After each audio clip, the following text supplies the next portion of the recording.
I have kept this story for 40 years, turning it in my hands the way a man turns a coin he cannot spend, not because it has no value, but because it has too much. I am Thomas Finch, and I was for many years the junior footman at Aldenmere Hall. I have been many things since: a steward, a husband, a father, a grandfather whose bones complain about the cold. But when my grandchildren beg me for a story at the fireside, the real kind, they insist, not the kind from books, I always come back to this one. I was 23 when Viola Ashby arrived at Aldenmere. I remember it was a Tuesday, because on Tuesdays the North Corridor was polished and the smell of beeswax hung in the air like a second chandelier. I was carrying a basket of firewood from the stores when I heard the gravel crunch outside the east entrance. Not the way carriages crunched it, sweeping and self-important, but the way a single person on foot did, measured and purposeful. I set the basket down and looked out through the tall window above the back stair. She was not what any of us had expected. I do not know exactly what we had expected.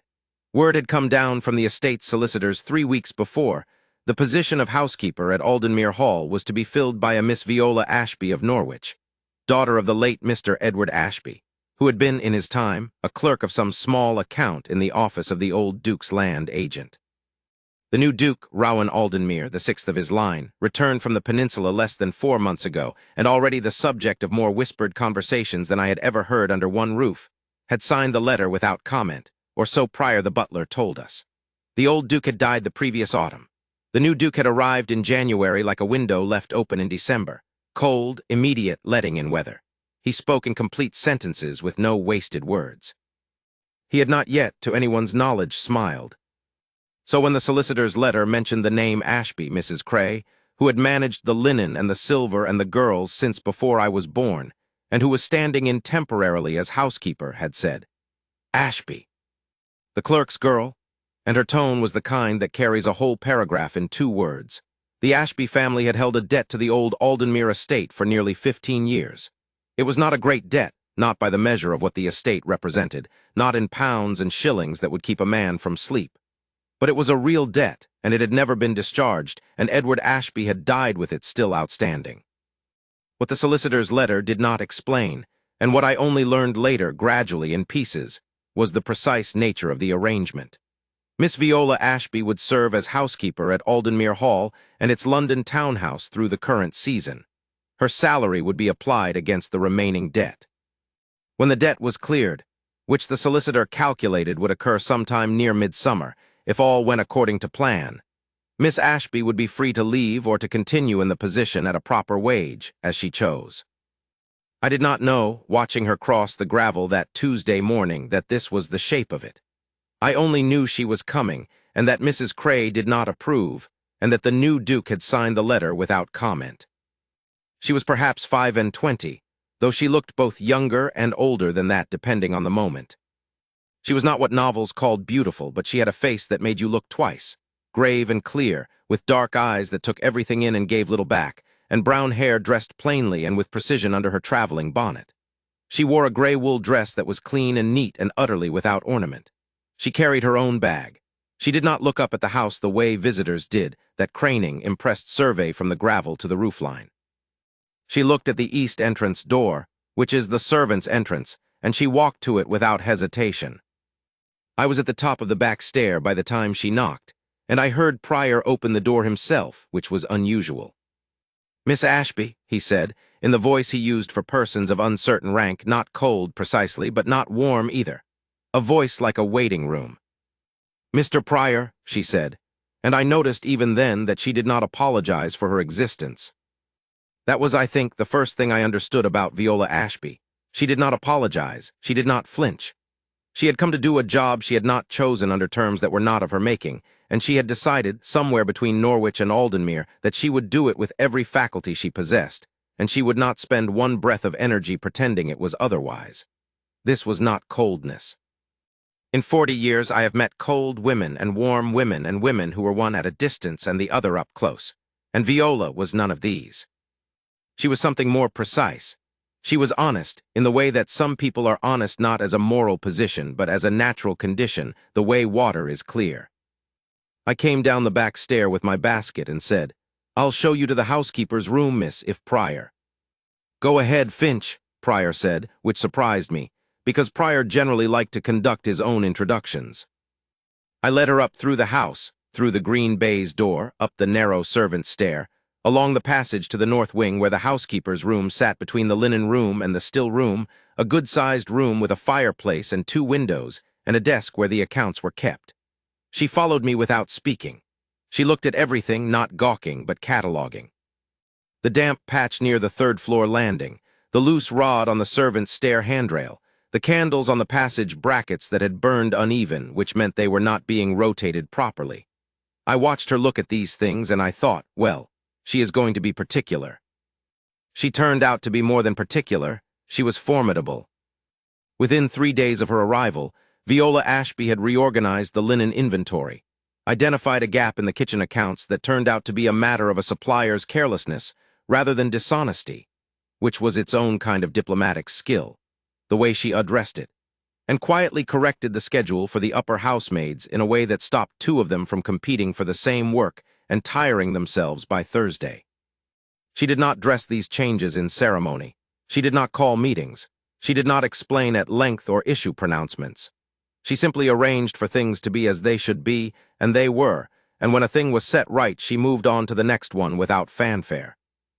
Mrs. Cray watched all of this with an expression that was not quite hostile and not quite admiring, and settled eventually into something like grudging respect. "She knows what she's about," I heard Mrs. Cray tell her friend in the kitchen one morning, which was the closest Mrs. Cray came to approval without a prompting from heaven. The Duke did not meet her for 11 days.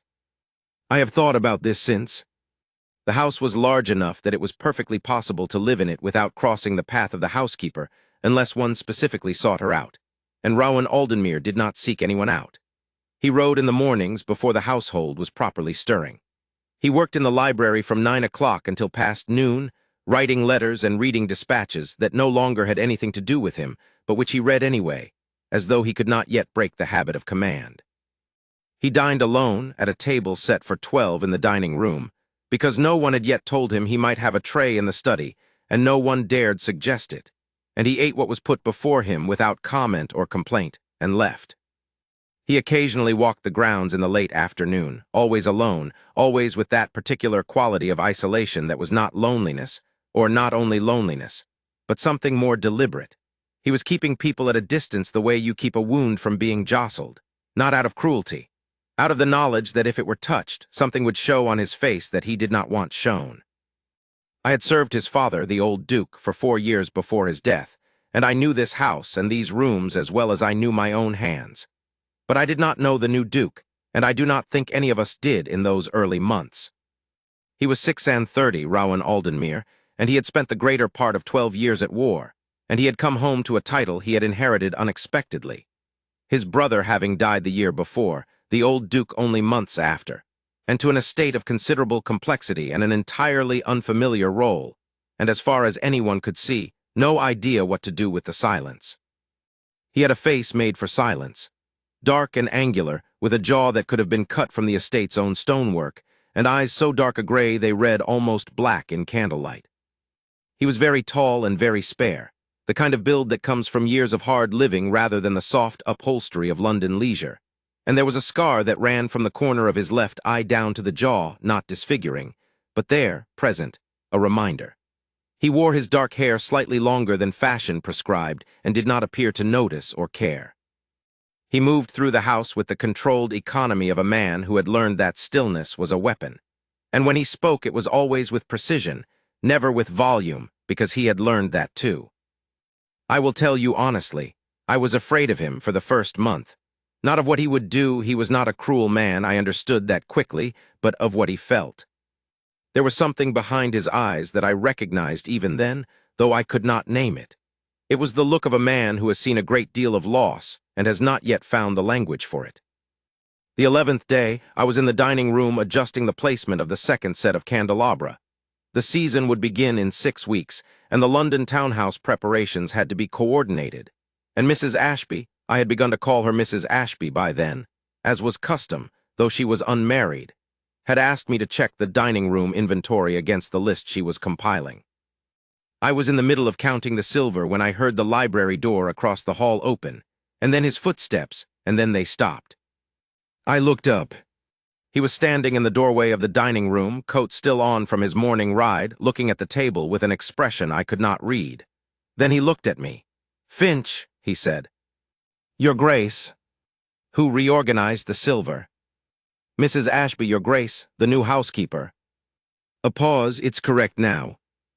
I said nothing, because I was not sure if this required a response. "It was wrong before," he said. "The serving pieces were out of precedence. She corrected it." He looked at the table a moment longer, as though considering something. "Is she here now?" "In the still room, I believe, Your Grace." "Going over the inventory for the London house." He nodded once, the way he nodded when he had decided on something and did not require further discussion, and turned and walked down the passage toward the still room. I set down the silver fork I was holding and followed at a distance that was not quite appropriate for a junior footman, but which I felt was warranted. The still room was at the end of the north passage, a long, low-ceilinged room that smelled of dried herbs and lavender water and the particular mustiness of old account books. Mrs. Ashby was at the long central table, her back to the door, writing in the inventory ledger. She was making quick, efficient notes in a clear hand. I could see the neat columns from the doorway, and she did not look up when the Duke's shadow fell across the room, though she must have heard the footstep. "Mrs. Ashby," he said. She looked up then, and she did not startle. She simply raised her eyes to him, and there it was, that moment I have carried for 40 years. She looked at him the way she had looked at everything in this house, steady, clear cataloging, not afraid, not flattered, not performing anything at all. She looked at the Duke of Aldenmere, the most feared man in 3 counties, with the same calm attention she had given the damp patch near the third-floor landing. He was not accustomed to that. I could see it in the slight shift of his posture, not discomfort, not quite. Something more like the change that passes over a face when a door is opened that was expected to stay shut. "Your Grace," she said, and she set down her pen and waited. "The silver service," he said. "You reorganized it." "The serving pieces were out of precedence," she said. "They should lead by size and use frequency with the presentation set laid above, not mixed through. I corrected it." "Yes," he said, "that's right. I also found that the third good set is missing 2 fish forks. I've written to the supplier in London. They may have been sent to the townhouse in error during the removal of the old Duke's effects." He was quiet for a moment. I watched him look at her, the same direct, assessing look that he probably used when reviewing the disposition of infantry. "You've been here less than 2 weeks, he said. 11 days, she said. "And you've identified a gap in the kitchen accounts, reorganized 3 household schedules, and found the fish forks." She did not look pleased by this. She did not look displeased. She looked as though he had simply stated accurate information, and she saw no need to comment on it. "There is also a matter of the east wing roof," she said. "The 3rd bedroom above the library has water damage in the plaster along the north wall. I would recommend an inspection before the autumn rains." He looked at her for another moment, and something moved behind his eyes, not warmth yet, not quite, but the precursor to warmth, the way the sky changes before dawn without any light yet showing. "I'll have Marchant look at it," he said. Marchant was the estate's carpenter. "Thank you, Your Grace." He nodded. He stood there for one more beat as though there were something else, and then he decided against it and turned and left. I stepped out of the doorway before he reached me and busied myself with the hall table. When he was gone, I went back to the still room door and looked in. Mrs. Ashby had picked up her pen again. She was writing in the ledger with the same steady hand as before. There was nothing in her face that said she had been moved by the encounter, or troubled by it, or pleased by it. She was simply working. But I noticed, and I was young enough then to notice the small things before life taught me to edit, that she had set the pen down for exactly 1 moment after he left before picking it up again. Just 1 moment. A breath. I went back to the dining room and finished counting the silver. The weeks before the season were consumed entirely by the preparations for the London house, and I will not tire you with the logistics of moving a great household from country to town, except to say that Viola Ashby managed it with the same quiet precision she had brought to everything else, and that by the time we arrived at Aldenmere House in Grosvenor Square at the end of April, the place was staffed and ready, and the arrangements for the Duke's participation in the season were in order down to the last calling card. The Duke had engaged a social secretary, a thin, anxious young man called Pendleton, to manage the invitations and the appointments and the particular mechanics of what everyone understood was the real purpose of the season, at least as far as the Duke was concerned: the finding of a wife. The old Duke had died, leaving this one imperative clearly stated, in a letter that had been read to the new Duke by the solicitor in January, and which, by the time it reached the kitchen, had been edited in the retelling into something considerably more colorful than the original. What I know for certain, because Prior told me, and Prior was scrupulously accurate, was that the old Duke had asked his son to marry before the end of his first summer home. Not for sentiment, or not only for sentiment, but because the estate required it. The entail, the succession, the practical architecture of the Aldenmere title all depended on an heir, and Rowan Aldenmere had come home at 36 without a wife or a prospect, having spent his adult life doing the kind of work that did not leave much room for courtship. There was, additionally, the matter of the ring. The Aldenmere ring had been the Duchess's, the old Duke's wife, who had died when Rowan was 14. It was a simple thing by the standards of what rings like it usually were: a square-cut emerald in a gold setting, with a band engraved on the inside with a date and 2 letters. The old Duke had worn it on his little finger for 20 years after his wife's death, and when he died he left it to his son with a single instruction, which Prior related to me once and which I have not forgotten: put it on the right hand and it remembers her. Put it on a wife's hand and she is remembered in you. The new Duke kept the ring in a box on his writing desk. I dusted around it. He never opened the box, to my knowledge, but he never moved it either. The season commenced. I will tell you about it as I saw it, which is to say from below the level at which these things are usually recorded. I carried trays. I stood at doors. I handed coats and retrieved cards and refilled glasses, and was, in the way that servants are always invisible when it suits the room, invisibly present for a great deal of what happened in Aldenmere House that spring and summer. The young women came.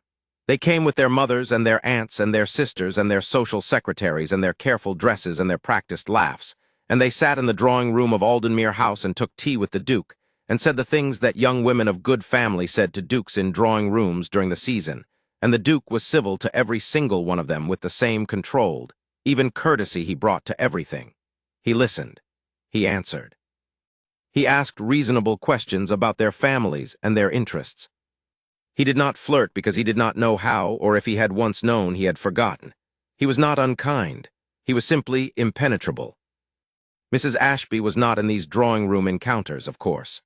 She was running the house around them, arranging for the tea trays, coordinating the evening menus for the dinners that the social season required, managing the particular difficulties of a London staff that was not quite the same as the Aldenmere Hall staff and needed a different kind of management. I saw her in the passage between the drawing-room and the kitchen more often than she saw me, I think, because she moved through the house with her attention forward, not sideways, and I had learned by then to make myself useful near wherever she was because she was always doing something, and it was always something worth watching. She had a way of solving problems that I have tried to describe to my grandchildren and always failed. It was not cleverness exactly, though she was extremely clever. It was more like an absence of panic. Whatever was wrong, the cook in a temper, a footman who had broken a good decanter and was hiding it, a supplier who had sent the wrong provisions, an invited guest who had brought an uninvited dog. She looked at it directly, identified the most efficient path to resolution, and walked that path without detour. She never wrung her hands. She never consulted the ceiling for inspiration. She was the most purely practical person I have ever known, and the thing I understood only later, much later, was that this was not a lack of feeling. It was the product of a great deal of feeling, rigidly managed. I understood this the first time she thought she was alone. It was a Wednesday evening in early May, 3 weeks into the season. There had been a dinner that night, 8 guests, a moderate affair by season standards, and it had gone smoothly, and the last of them had left by 11. I had finished my duties and was carrying the last of the port glasses back to the pantry when I passed the door to the small sitting room at the end of the ground-floor passage. The door was ajar, and the light inside was low, just the remains of the fire and a single candle on the mantelpiece. Mrs. Ashby was sitting in the chair by the window. She was very still. Her hands were in her lap, and she was looking at nothing in particular, or rather at the middle distance that has no particular name, the distance you look at when you are not looking at anything because you are looking inward. She was not weeping. She was not in distress. She was simply exhausted in a way that had nothing to do with the work, and she had given herself this small corner of a Wednesday evening to be exhausted in, before putting herself back together for Thursday. I did not announce myself. I withdrew from the door and took the port glasses back to the pantry and set them down, and I thought about what I had seen. I had grown up without a mother. She had died when I was 7. And I had spent my childhood paying close attention to the women who moved through my life in her absence. The aunts and neighbor women and the older girls at the house where I worked before Aldenmere, trying to understand the particular grammar of how women were strong in ways that men did not always see. What I saw in Viola Ashby's face that Wednesday evening was something I recognized. The cost of a composure that never cracks in front of anyone. The weight of a self that is always in order. She had not chosen this position. She had come here because her family's debt had brought her here, and she was discharging that debt with everything she had, and she would not complain about it because complaint was not in her nature, and she would not let the weight of it show because she was proud in the best and most difficult sense of that word. Not vain, but clear about her own worth, which she would not diminish by performing suffering for the benefit of an audience. I went up to bed that night thinking about her and about the Duke, and about the particular way this house held both of them at a distance from each other, each of them moving through it with care, each of them armored in a different kind of silence, and I thought, well, this is going to be a thing. I was 23 and rather romantic, you understand. It was 10 days later that the Duke first had occasion to speak to her for more than a minute at a time. I say occasion, but that is not quite right. He made the occasion, or perhaps he simply stopped avoiding it, which amounted to the same thing. The library at Aldenmere House was smaller than the one at the hall, but it was a good library, with walls of books on 3 sides and a long table at the center and 2 armchairs flanking the fireplace. The Duke worked there every morning and did not usually emerge until noon. On this particular Tuesday morning, I was delivering a letter that had arrived with the early post from his regiment, addressed in an official hand, and when I knocked and entered, he was not at the desk. He was standing at the bookshelves, looking at something on the middle shelf with an expression that might, in a less controlled man, have been described as searching. "The letter, Your Grace," I said, setting it on the desk. "Leave it," he did not look at me. Then Finch, "Your Grace, does Mrs. Ashby have use of this library?" I hesitated. The housekeeper's domain was, by convention, the household itself, the stores, the staff, the logistics. The library was the Duke's room. "Not generally, Your Grace. She has her own reference books in the housekeeper's room."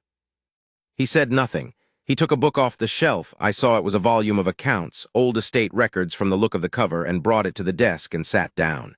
He opened the letter first, read it without expression, and set it aside. Then he opened the account book and looked at it for a moment. Then he said, without looking up, "Send her to me." I said, "Now, Your Grace," which was not the cleverest thing I have ever said. "Yes, now," he said, but not unkindly.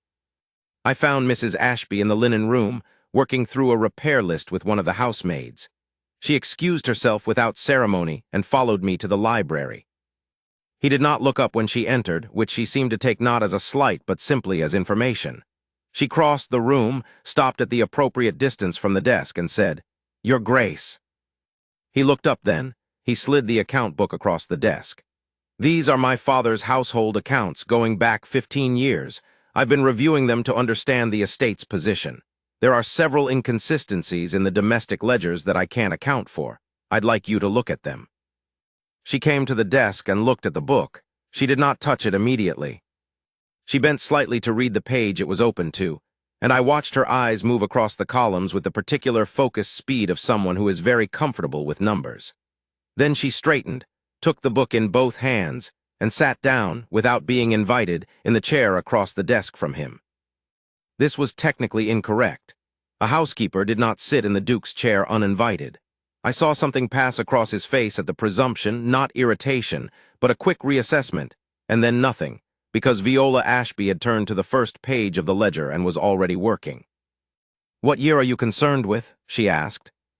1812 through 1817, he said. "The land revenues match, but the domestic outgoings show a pattern I can't explain. The London house or the hall? Both. They're listed separately, but I think they may be connected. She turned pages with calm efficiency, reading quickly. He watched her read. I do not think he was aware of watching her, or rather, I think he was, and was not yet sure what to make of it. After a few minutes, she said, "It's the provisioning accounts. Look here," she turned the book and pointed. "The London house is being supplied through a different agent in these years, and the rate of purchase doesn't match the rate of use as recorded in the store's inventory. Either the inventory was wrong, or there's a shortfall in delivery." He leaned forward. He was across the desk from her, and to look at what she was pointing at he had to lean, which brought them closer than they had yet been. "Here," she said, and ran her finger down a column of figures. Her voice was the same level voice she always used. His face, 2 feet from hers over the account book, was very still, very attentive. "And here, and again here in 15. The shortfall increases each year, then it stops in 1818. When Mallard replaced Corwin as land agent," the Duke said. "Then that's your answer," she said. "Corwin was taking a portion of the provisioning budget. You'll want to speak with your solicitors about whether there's still a recoverable claim, though at this distance it may not be worth pursuing." He sat back. He looked at her for a moment, that same straight look, the one that saw what was in front of it. "How did you know about Mallard and Corwin?" "Pryor mentioned it when I arrived," she said. "He mentioned it in connection with something else, but I filed it." "You filed it?" "I retain information that might be relevant," she said simply. "It usually is." He was quiet for a moment, then he said, "You're from Norwich." It was so unexpected a shift that I almost looked away, as though the moment had become too private for observation. But I did not. "Yes," she said. She did not offer anything else. "Your father was a clerk," he said, "in Hardwick's office." Hardwick had been the old Duke's solicitor. "Yes. I met him once," the Duke said. "Or I believe I did. I was perhaps 15. He was a slight man, careful." Something moved in her face, just briefly, not grief or not only grief, but the particular expression that crosses a person's face when they are reminded of something they love and miss, and they had not expected to be reminded of it just now. She controlled it very quickly. "Yes," she said, "that was him." He did not look away from her face. He said, "I am sorry." Not "I am sorry for your loss," not the social formula. Just "I am sorry," which was a different thing, more direct and more real, and she seemed to understand the difference because something in her posture shifted infinitesimally, not a yielding, but an acknowledgement. "Thank you, Your Grace," she said. He closed the account book. He set it to one side. He seemed to be deciding something, and then he decided it. "If you find other irregularities in the records," he said, "I'd rather you brought them directly to me than through Pendleton." "Very well," she said. She rose, took the account book, and stood holding it. "I'll prepare a summary for you by Thursday, if that's suitable." "Yes," he said. She carried the book out of the library, and I followed her with my eyes until she was gone. And then I looked at the Duke, who was looking at the doorway through which she had left, and his expression was the expression I had been waiting to see, though I had not known I was waiting for it. The expression of a man who has encountered something he did not expect, and is still deciding whether to call it trouble or treasure. He reached for the letter from his regiment and read it again, which did not tell me anything because his face did not change. But he did not file it away as he usually did. He set it on the desk and left it there. I went about my duties. The spring deepened into May, and the drawing room continued to receive its procession of eligible young women. And the social season continued to do what the social season does, which is to place people in proximity to one another, and then wait, with considerable collective impatience, to see what happens. In the Duke's case, what happened was a great deal of nothing that was visible to anyone who was looking for the conventional markers. He attended the balls and the dinners to which he was invited. He was, by all accounts, perfectly correct in his manners and perfectly impenetrable in his feelings. Several mothers of daughters were optimistic. Several of the daughters themselves seemed genuinely to find him appealing in the way that very reserved, very powerful men are often found appealing by people who have not yet learned that reserved and powerful means something specific in this case. That he was not available to charm or to woo or to flatter, not because he was unkind, but because he did not know how to want something in that light and easy way, and he had not yet found anyone who made him want it any other way. He and Mrs. Ashby met in the library twice more in May, she bringing the summary she had promised, and then a further set of notes on the provisioning records that she had cross-referenced with the current supplier agreements. The first of these meetings was businesslike and brief. The second was longer. I was not present for the second, but Pendleton, who came to the library door on an errand and then retreated when he heard voices, told Mrs. Cray that they had been talking for the better part of an hour, and not about the accounts. "What were they talking about?" Mrs. Cray asked. "I couldn't quite make it out," Pendleton said, which I did not entirely believe, but which he maintained. I knew, though, because I had my own sources. One of the housemaids, Mary, was the daughter of a woman who had known Viola Ashby's family in Norwich, and Mary was fond of Mrs. Ashby in the way that kind-hearted young women are fond of women who treat them with respect.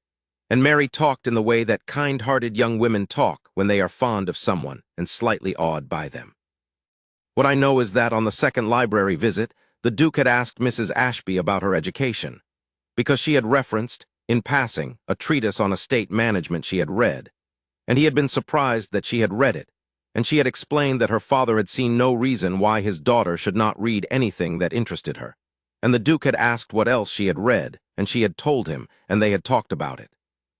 That was all, but it was something, because in 36 years and 12 of them at war, Rowan Aldenmere had not often been in a room with a woman who had read what she had read and would talk about it in that way, not performing, not angling, not careful, just talking directly about ideas. And he was not prepared for it, which is to say he was not defended against it. I have read since then a great deal about what love is and how it begins. I have heard it described as an event, a lightning strike, a revelation, a moment when everything changes. For the Duke and for Mrs. Ashby it was not that.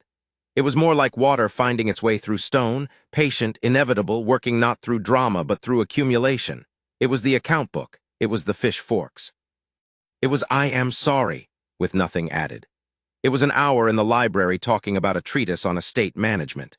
It was Tuesday mornings and Thursday afternoons and the quiet knowledge, building in both of them without either of them acknowledging it, that the room was different when the other one was in it. I was watching because I was young and I had nothing better to do than watch the most interesting thing happening in the house, and because I was Viola Ashby's kinsman in a remote and unofficial way. Her father and my mother had been second cousins, which made us nothing in law but something in habit, and I thought of her as the nearest thing to family I had in service. I watched him watch her. I watched her not quite watch him. I watched them both conduct themselves with perfect propriety and complete inward turbulence, which is the particular torment of reserved people. The more they feel, the less they show, and the less they show, the more it compounds. By June, 3 things had happened that I should tell you about. The first was that the Duke refused, politely but clearly, the suggestion made by 3 separate sets of advisers that he consider Miss Elspeth Caverley as a serious candidate for the Duchess's position. Miss Caverley was 22, accomplished, beautiful, and the daughter of a man who held enough political influence to make the marriage an advantageous one by almost every measurable standard. The Duke said she was very well. He said this in the tone he used when he meant to say nothing further, and his advisers, who had learned to listen to his tones, did not press the point. The second was that Viola Ashby found the fish forks. They had not gone to London in error. They had been put in the wrong case during the last repacking of the silver and were at the bottom of a storage trunk in the Hall's East wine cellar, wrapped in newspaper. She sent a letter to London informing the Duke of this discovery. He wrote back, which was unusual. He usually replied through Pendleton in a brief note that said only, "Well found. Keep the newspaper in case the supplier contests the account." She showed me this note, which she would not normally have done. She set it face up on her desk for approximately 10 seconds longer than was necessary, and then she put it in the housekeeping files, which was the appropriate place for it, and went on with her work. The third thing was the ball at Marchfield House on the 15th of June. I did not attend the Marchfield ball, of course, but I was in the hall at Aldenmere House when the Duke returned from it, shortly after midnight, and he was not in the same condition as when he had left. Not disordered, he was never disordered, but there was something about the set of his face that I had not seen before. He handed me his hat and coat and went directly to the library and closed the door. I found out the next day from Pendleton, who had been in attendance. The Duke of Hartley had made a remark at the Marchfield ball, not to the Duke directly, not quite, but in a company that included him about the practice of paying off a family debt by posting a daughter to a ducal household rather than the usual sort of arrangement. The remark had been oblique enough to be deniable. It had been understood by everyone in the room. Several people had laughed. The Duke of Aldenmere had not laughed. He had looked at the Duke of Hartley with the expression that Pendleton described as the one that makes you reconsider your choices, and had said nothing, and had not spoken for the remainder of the evening. The next morning he sent for me. I was surprised. He spoke to Pryor for estate matters, and to Pendleton for social ones, and to Mrs. Ashby for the household, and the occasions on which he spoke to me directly were few. But he sent Pryor with the message, and I went to the library. He was at the desk. He looked at me for a moment as though deciding how to begin, and then he said, "Finch, Mrs. Ashby is known to you personally, I understand, a family connection." "Yes, Your Grace, a distant one. She is aware of the terms of her position." It was not quite a question. "Yes, Your Grace." He was quiet for a moment. Then, "The arrangement requires her to work until the debt is discharged. You know the amount of the debt and the rate of its reduction." He opened his desk drawer and took out a ledger, the estate's financial accounts, and showed me a line. "At the current rate, the debt will be discharged by approximately the 20th of July. I looked at the figure. I had not known the date. I had only known it was midsummer. "Yes, Your Grace." "She does not know this." I looked at him. He was looking at the ledger.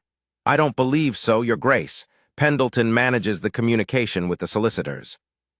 He closed the ledger. He set it back in the drawer. "I will have Pendleton write to her this week with the information," he said. "She should know the date." "Yes, Your Grace," I said, and I kept my face correct the way a footman's face should be. "That will be all, Finch."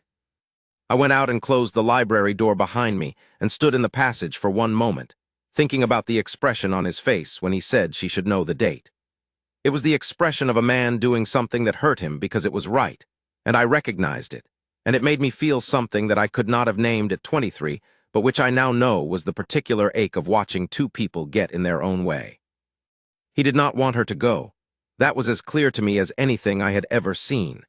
He did not want the 20th of July to arrive, and for the debt to be discharged, and for Viola Ashby to have no further reason to be in his house. And he would not use the debt to keep her. He would not maneuver. He would not arrange for the numbers to be slow or the communication to be late, because he was not that kind of man. He would tell her the date because she had a right to know it, and he would let her make her choice. Whether he had any intention of making a competing claim, I did not know. I thought perhaps he didn't know either.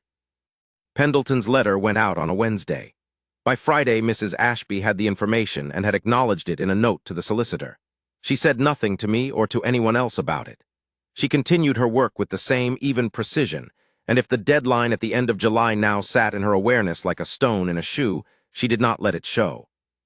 I, however, began to pay a different quality of attention. The season had another 3 weeks to run.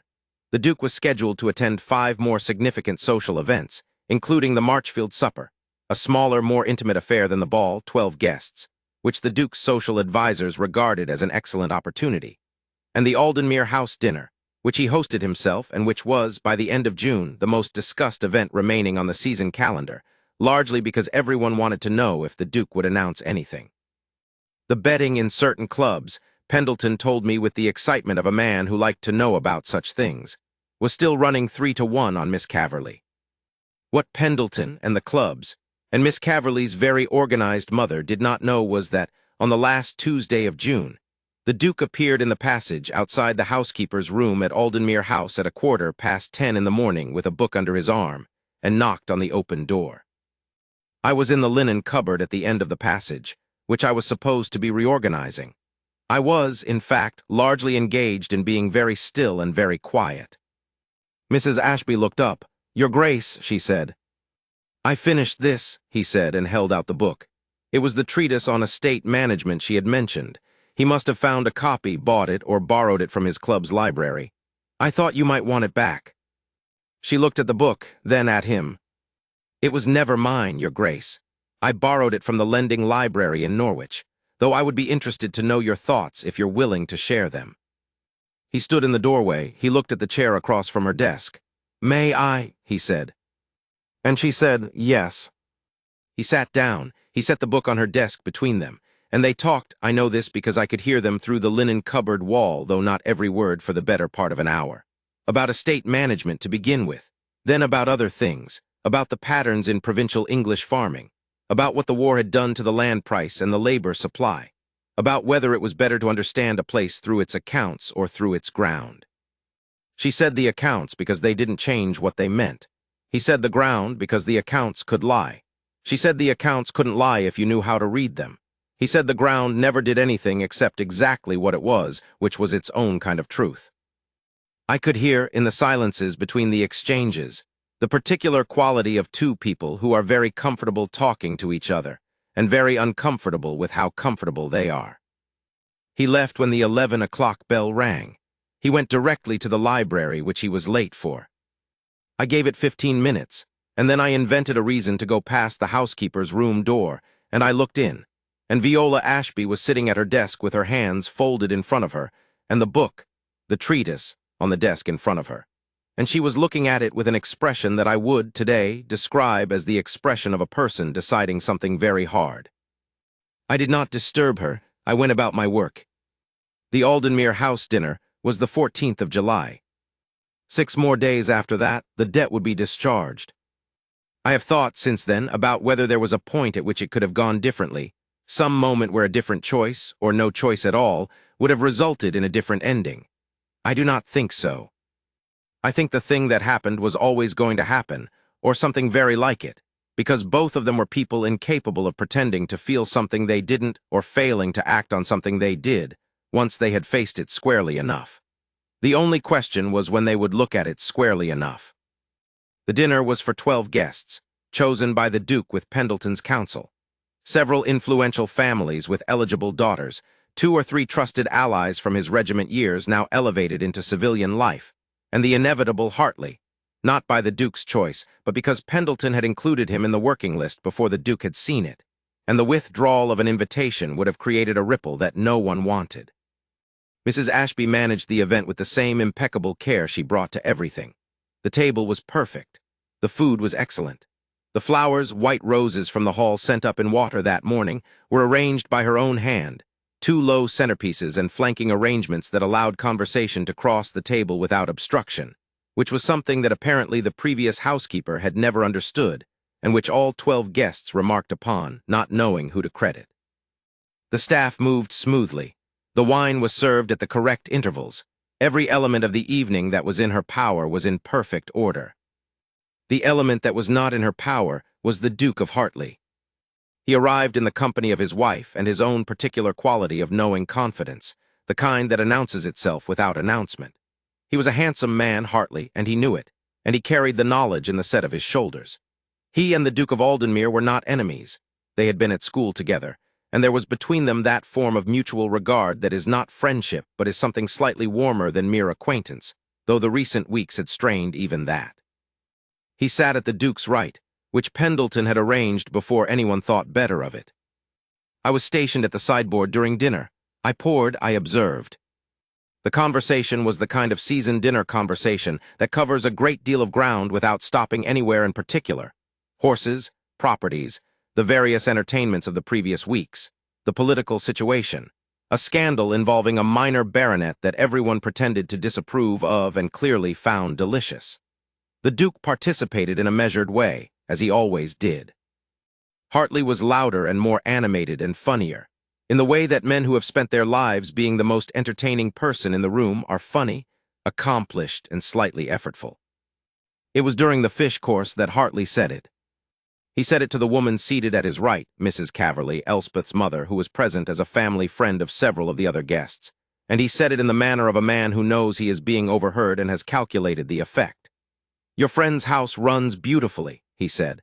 "I understand the housekeeper is a particular find. Det girl, isn't she? From Norwich. Quite extraordinary what necessity produces." The table went on talking, mostly. The remark was aimed narrowly enough that only those closest heard it clearly. Mrs. Caverley made the sound that women of her generation make when they wish to convey amusement without fully committing to it. The woman beyond her glanced up and then glanced down again. The Duke of Aldenmere heard it.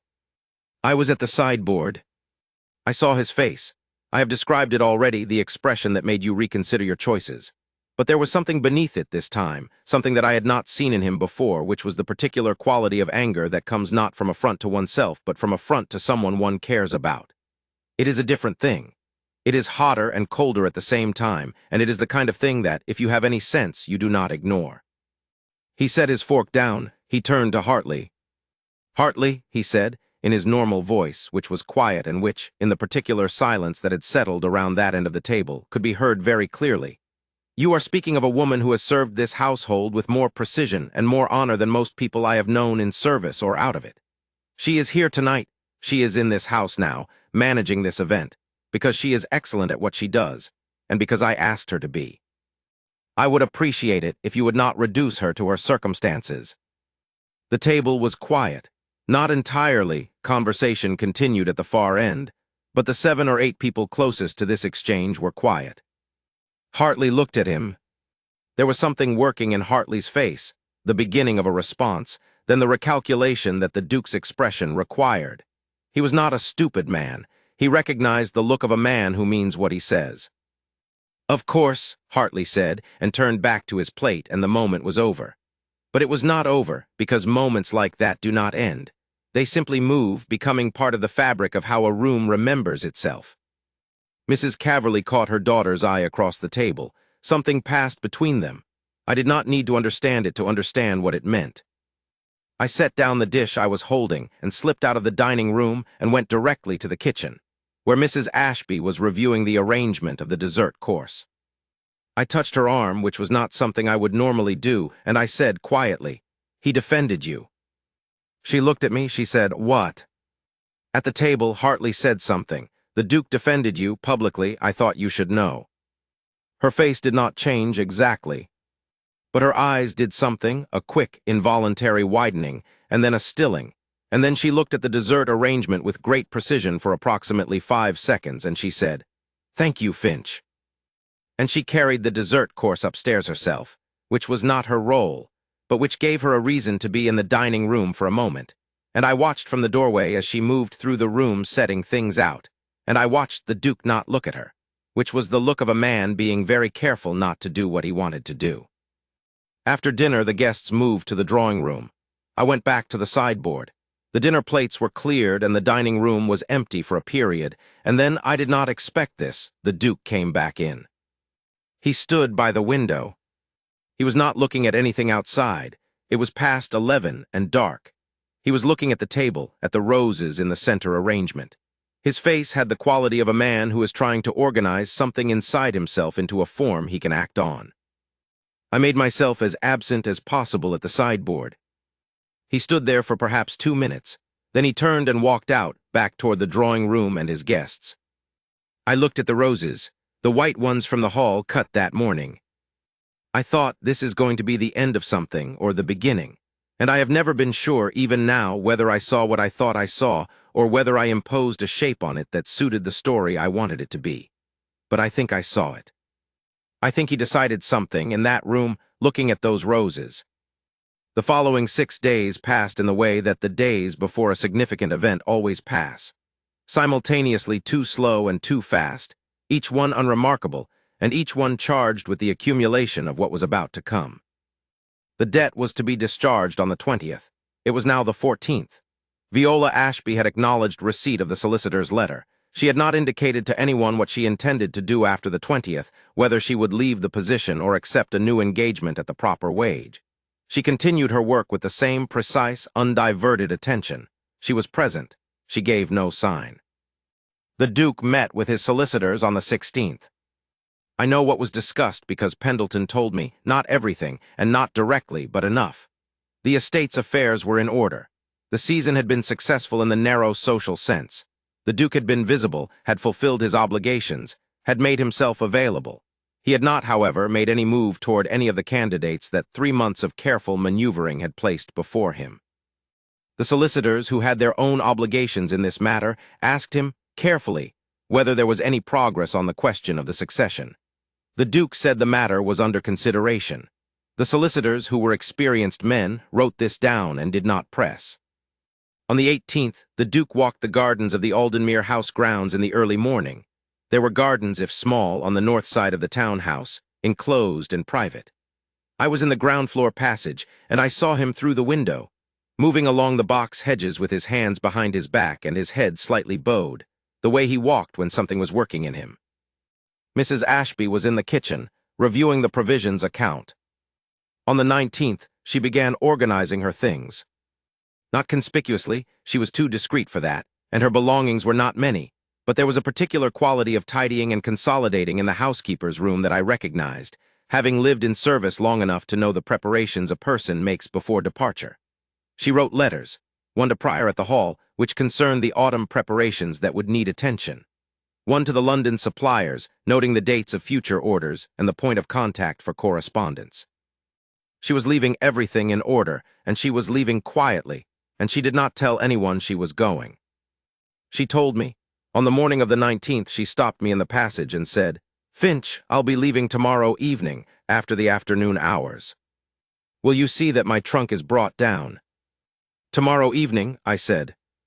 "The debt clears at noon. The afternoon will finish out what's needed for the transition. I'll speak to Pryor myself." She paused. Then, "I wanted to thank you for making this easier." I did not know what to say. I said, "Mrs. Ashby, are you sure?" She looked at me. She had very steady eyes, Viola Ashby. "Yes," she said, and there was something in the word that was both entirely certain and not certain at all, the way certainty sometimes covers the things we are least sure of. "There's nothing else that would keep you," I said. She looked at me for one more moment, and I could see the cost of the composure, the weight behind it, and she said, "Finch, don't. Not unkindly, just don't." I went about my duties. That evening, the 19th, something happened that I have never told anyone until now, and I tell it now only because the story is not complete without it.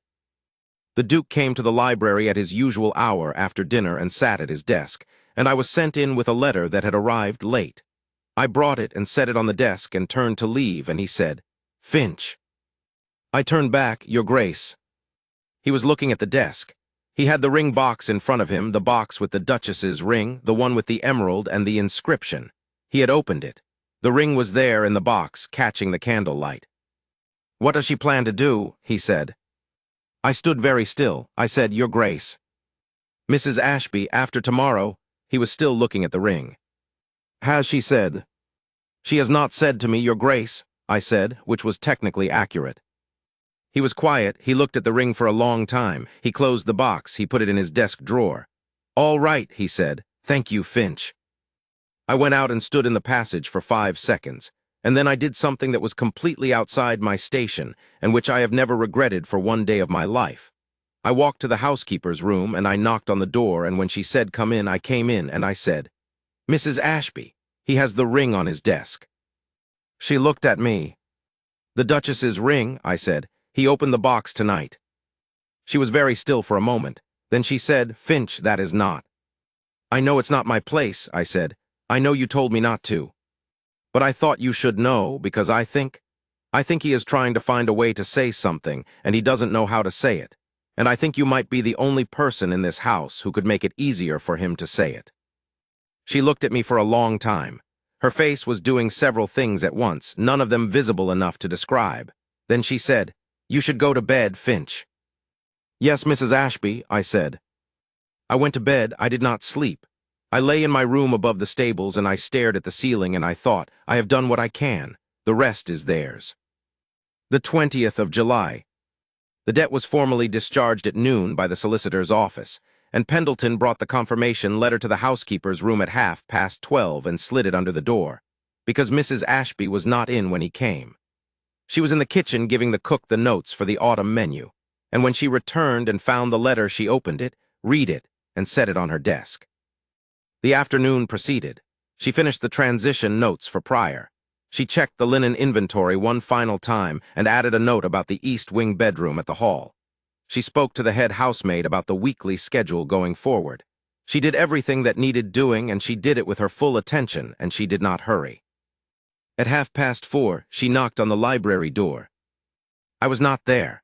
I only know what she told me later, which she told me in pieces, and what he told me, which he told me exactly once, on a winter evening at the hall when we were both older and I was no longer a footman but an understeward, and he said it plainly. She came to the library and he knew it was her before she spoke, because he had learned the specific sound of her knock. She said, "Your Grace, I'm going. I wanted to say goodbye." He was at the desk. He stood up, which was not something he would have done for a housekeeper, but he stood up. He looked at her. She said, "Thank you for the position. It was fairly conducted." He said, "Miss Ashby." She said, "Mrs. Ashby is the housekeeping form. I'll be Miss Ashby again now, I suppose." He said, "Miss Ashby," and he stopped. And he said nothing else for a long moment, which was where he usually was, at the edge of the thing he needed to say, unable to find the approach to it. And she, being who she was, waited for him with the same patience she applied to everything, the clear eyes, the silence that was not uncomfortable but simply honest. He said, "I don't want you to go." She looked at him, she said, "Then say so." And something in his face, the face that had held so much controlled for so long, the years of campaign and loss and the particular loneliness of command and the loneliness of coming home, something in it cracked, or rather opened, the way stone opens when water has worked at it long enough. Not dramatically. The crack was very small, but it was there. He said, "I am saying so. I am saying it now." He came from behind the desk. He was much taller than her and close now, a foot of space between them, and he said, "I have not known what to do with what I feel, because I have not known how to feel it without making you something you didn't ask to be. You came here under a debt, and I will not pretend that debt made everything simple or clean. But the debt is discharged now, and I am speaking to you now as one person speaks to another, without the architecture of the arrangement between us. And what I want to say is, stay. Not because the house needs you, which it does. Because and here he stopped and worked through it, and found the sentence. Because the days have a different quality when you are in them, and I have not known what to call that, but I know that I do not want to learn what it is called by losing it." She was quiet for a moment. She was looking at his face. She said, "You said nothing. For months you said nothing." "I know," he said. "You were selecting a wife from the drawing room," she said. "Your advisors had a list." "I know," he said. "I am a clergyman's granddaughter and a clerk's daughter, and I was your housekeeper for 3 months on a debt arrangement," she said, not bitterly, but plainly, because she was always plain. "I know all of that," he said. "And," she said. He looked at her for one more moment. Then he turned to the desk and opened the drawer and took out the ring box. He opened it. The emerald caught the afternoon light from the library window. He held it out to her, not on the box, not as a gesture to be considered, but in his hand, open, direct, the way he did everything. He said, "My mother wore this. My father wore it on his hand for 22 years after she died. He said, put it on a wife's hand and she is remembered in you." He looked at the ring and then at her. "I am not sure how to do any of this correctly. I have not had occasion to try. I am sure that I do not want to do it with anyone else." She looked at the ring. She looked at his face. She said, "I would have told you if you had asked that I find this house considerably less habitable when you're not in it." Something crossed his face that I had not seen there before, that I can only describe as relief, and wonder, and the beginning of a warmth so long deferred that it could only be understood in the context of everything that had preceded it. He said, "That's not yes." She said, "That is absolutely yes." He put the ring on her finger. Her hand was not entirely steady. His was, because he had trained himself to steadiness through years of situations that demanded it. But I know, because he told me, that the steadiness cost him more in that moment than it had cost him in any of those years. He held her hand for a moment, looking at the ring on it. Then he looked at her, and she looked at him, and they were both very quiet in the way that people are quiet when they are in the first moment of something that is going to be the rest of their lives. I was in the passage when she came out of the library. I am not proud of how I was in the passage. I had been positioned near the door for 25 minutes, finding small reasons to be very slowly engaged with a hall table. She stopped when she saw me. She looked at me. She held up her left hand. The ring caught the light from the passage candles. I said, "Oh," which was all I had. She said, "Finch, will you stop crying?" I said, "I'm not." She said, "You are. Go and be useful somewhere." But she said it very gently, and she turned away and walked up the passage toward the stairs, and I could see from the line of her shoulders, not the purposeful, exact line I had watched for 3 months, but something softer, something like a person who has set down a weight they had carried so long they forgot it was heavy. that she was not entirely composed either. I went and found something useful to do, and could not, for the life of me, remember what it was. There was a reception the following week, not a ball, nothing so public, but a supper at the Aldenmere townhouse, that the Duke had engaged to before the events of the 20th of July, and which he attended, and to which he brought Viola, not as his housekeeper, as the woman who wore his mother's ring. He did not announce it. He did not need to. She walked in on his arm, and the ring was on her finger, and the room understood in that particular way that rooms understand things, that something had happened that had not been expected. Hartley was there. He looked at the ring, and then at Aldenmere, and then at Viola, and something moved in his face, the beginning of a comment, the recalculation. And then he seemed to decide that whatever he was going to say was not worth the look the Duke was giving him, and he turned the expression into a bow, which was the most sensible thing he had done all season. Miss Caverley's mother did not bow. She did not say anything either, which was its own kind of eloquence. She gathered her daughter and retreated to the other end of the room, where she spent the evening conveying, through the careful architecture of her posture, her comprehensive displeasure with the entire proceedings. Several other women whispered to one another behind their fans. I was there. The Duke had asked for extra staff for the evening, and I had been brought, and I heard some of what was said, and I will not repeat most of it. But I heard one thing that I have kept, because it summarized something real. An older woman, a widow, gray-haired, sitting near the fire with another woman of similar age, looked at the Duke and looked at Viola standing beside him, and looked at the ring, and said to her companion quietly, "Good Lord." He actually chose for himself. Her companion looked. Then she nodded, with the particular nod of women who have watched the social machinery long enough to understand when it has been evaded. "So he did," she said. It was not a grand defiance. It was not a public proclamation with the sneering elite arrayed and humbled in the most dramatic possible register. It was simply the truth, made visible. That Rowan Aldenmere, the 6th Duke of Aldenmere, the most feared man in 3 counties, had looked at a clerk's daughter in a gray wool dress who did not apologize for her existence, and had understood that the world had presented him with something far more valuable than anything his advisers' careful lists contained, and had acted accordingly. The people who disapproved would disapprove. They always did. The people who understood would understand, and the rest would understand eventually, because Viola Ashby was not the sort of person who remained invisible once a room had the opportunity to know her. I watched her that evening, and I thought about the Viola Ashby who had arrived at Aldenmere Hall on a Tuesday in April, carrying her own bag, and had looked at the east entrance door with her head up. The bearing was the same. The precision was the same. The composure was the same. But there was something else now, something I had seen beginning in that library passage, in the line of her shoulders, the composure of a person at rest, rather than the composure of a person holding themselves together through effort. A small difference from the outside, not small at all. They were married in September, at the church nearest to Aldenmere Hall, which was a small stone church on a hill above the village, and the ceremony was private because they had both declined the elaborate alternative that the Duke's advisers had recommended, and because neither of them was interested in the elaborate alternative. There were about 20 people present, Prior and Mrs. Cray, and a handful of the senior staff who had known them both through the spring and summer, 2 friends of the Duke's from his regiment years, men who were startled by the occasion and made happy by it in the uncomplicated way of people who have seen a good deal of unhappiness and are glad when things go the other way. Viola's aunt from Norwich, who wept from the moment she arrived and had not entirely stopped when the ceremony ended, and me. I stood near the back. I was not sure of my place there, given the distance of my connection to either of them, but the Duke had included me in the invitation list himself. I knew because Pendleton showed me the list and said with some surprise, "Did you know you were on here?" And so I was there. The church smelled of the stone and the candles and the late summer flowers that Viola had arranged herself, because she was who she was, and she had wanted them arranged properly. The light through the east window was the particular gold of September morning in England, and it fell on her face when she turned to take his hand, and on his face when he looked at her, and I thought about all the mornings of the spring and summer that I had watched them not looking at each other, and I thought, well, here it is.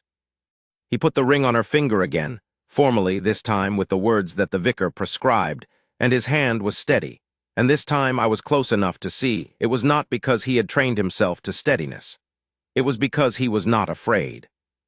I stayed at Aldenmere Hall for another 9 years, and in that time I watched the Duke and Duchess of Aldenmere make a life together that I can only describe as the kind of life that is possible when two people who are both extremely clear-eyed and extremely honest choose each other deliberately, and then continue choosing each other every day, which sounds simple and is entirely not. They were not an easy couple in the way that some couples are easy, where everything glides. They disagreed, and the disagreements were substantive, and neither of them yielded to the other out of convenience. She still did not apologize for her existence, which occasionally surprised people who expected duchesses to be more deferential. He still moved through the world with the contained economy of a man who had learned that stillness was a weapon, which occasionally surprised people who expected dukes to be more expansive. Together, they were something that I have spent 40 years trying to describe and have never found the single right word for. Formidable is the nearest I have come. Not in the way that powerful things are formidable, but in the way that true things are. You cannot argue with them because they are simply themselves. There was a son, eventually, and then a daughter. The son had his mother's eyes and his father's jaw. The daughter had his eyes, and from the first moment she could form opinions, her mother's complete refusal to hold them back. I left the household when I married a woman from the village below the hall. A woman I had met in a Tuesday market while I was fetching provisions, which is the kind of thing that happens when you are too busy watching other people's love stories to think about your own. And I have not been in service since, but I have stayed in contact with the family across the decades. Last autumn, I visited the hall. The Duke is in his 70s now, and the Duchess not far behind, and they are old in the way that people are old who have lived a long life together. They carry it in their bodies and the way they move through the same rooms in easy proximity, the way they know where the other one is without looking. She still does not apologize for her existence. He still moves through the world with that economy, though it has more warmth in it now, warmth accumulated over 40 years, deposited in layers, the way sediment settles. I sat with them in the library at the hall, the large one with the walls of books and the 2 armchairs by the fire. The emerald ring was on her finger. It had been on her finger for 40 years. She was reading. He was writing. They did not talk much. They did not need to. I thought about a Tuesday morning in April, and a woman with a bag and gray wool dress who had looked at the east entrance and walked toward it without hesitation. I thought about account books and fish forks. I thought about an hour talking about estate management. I thought about a library on the 20th of July and a ring held out in an open hand, and I don't want to do it with anyone else.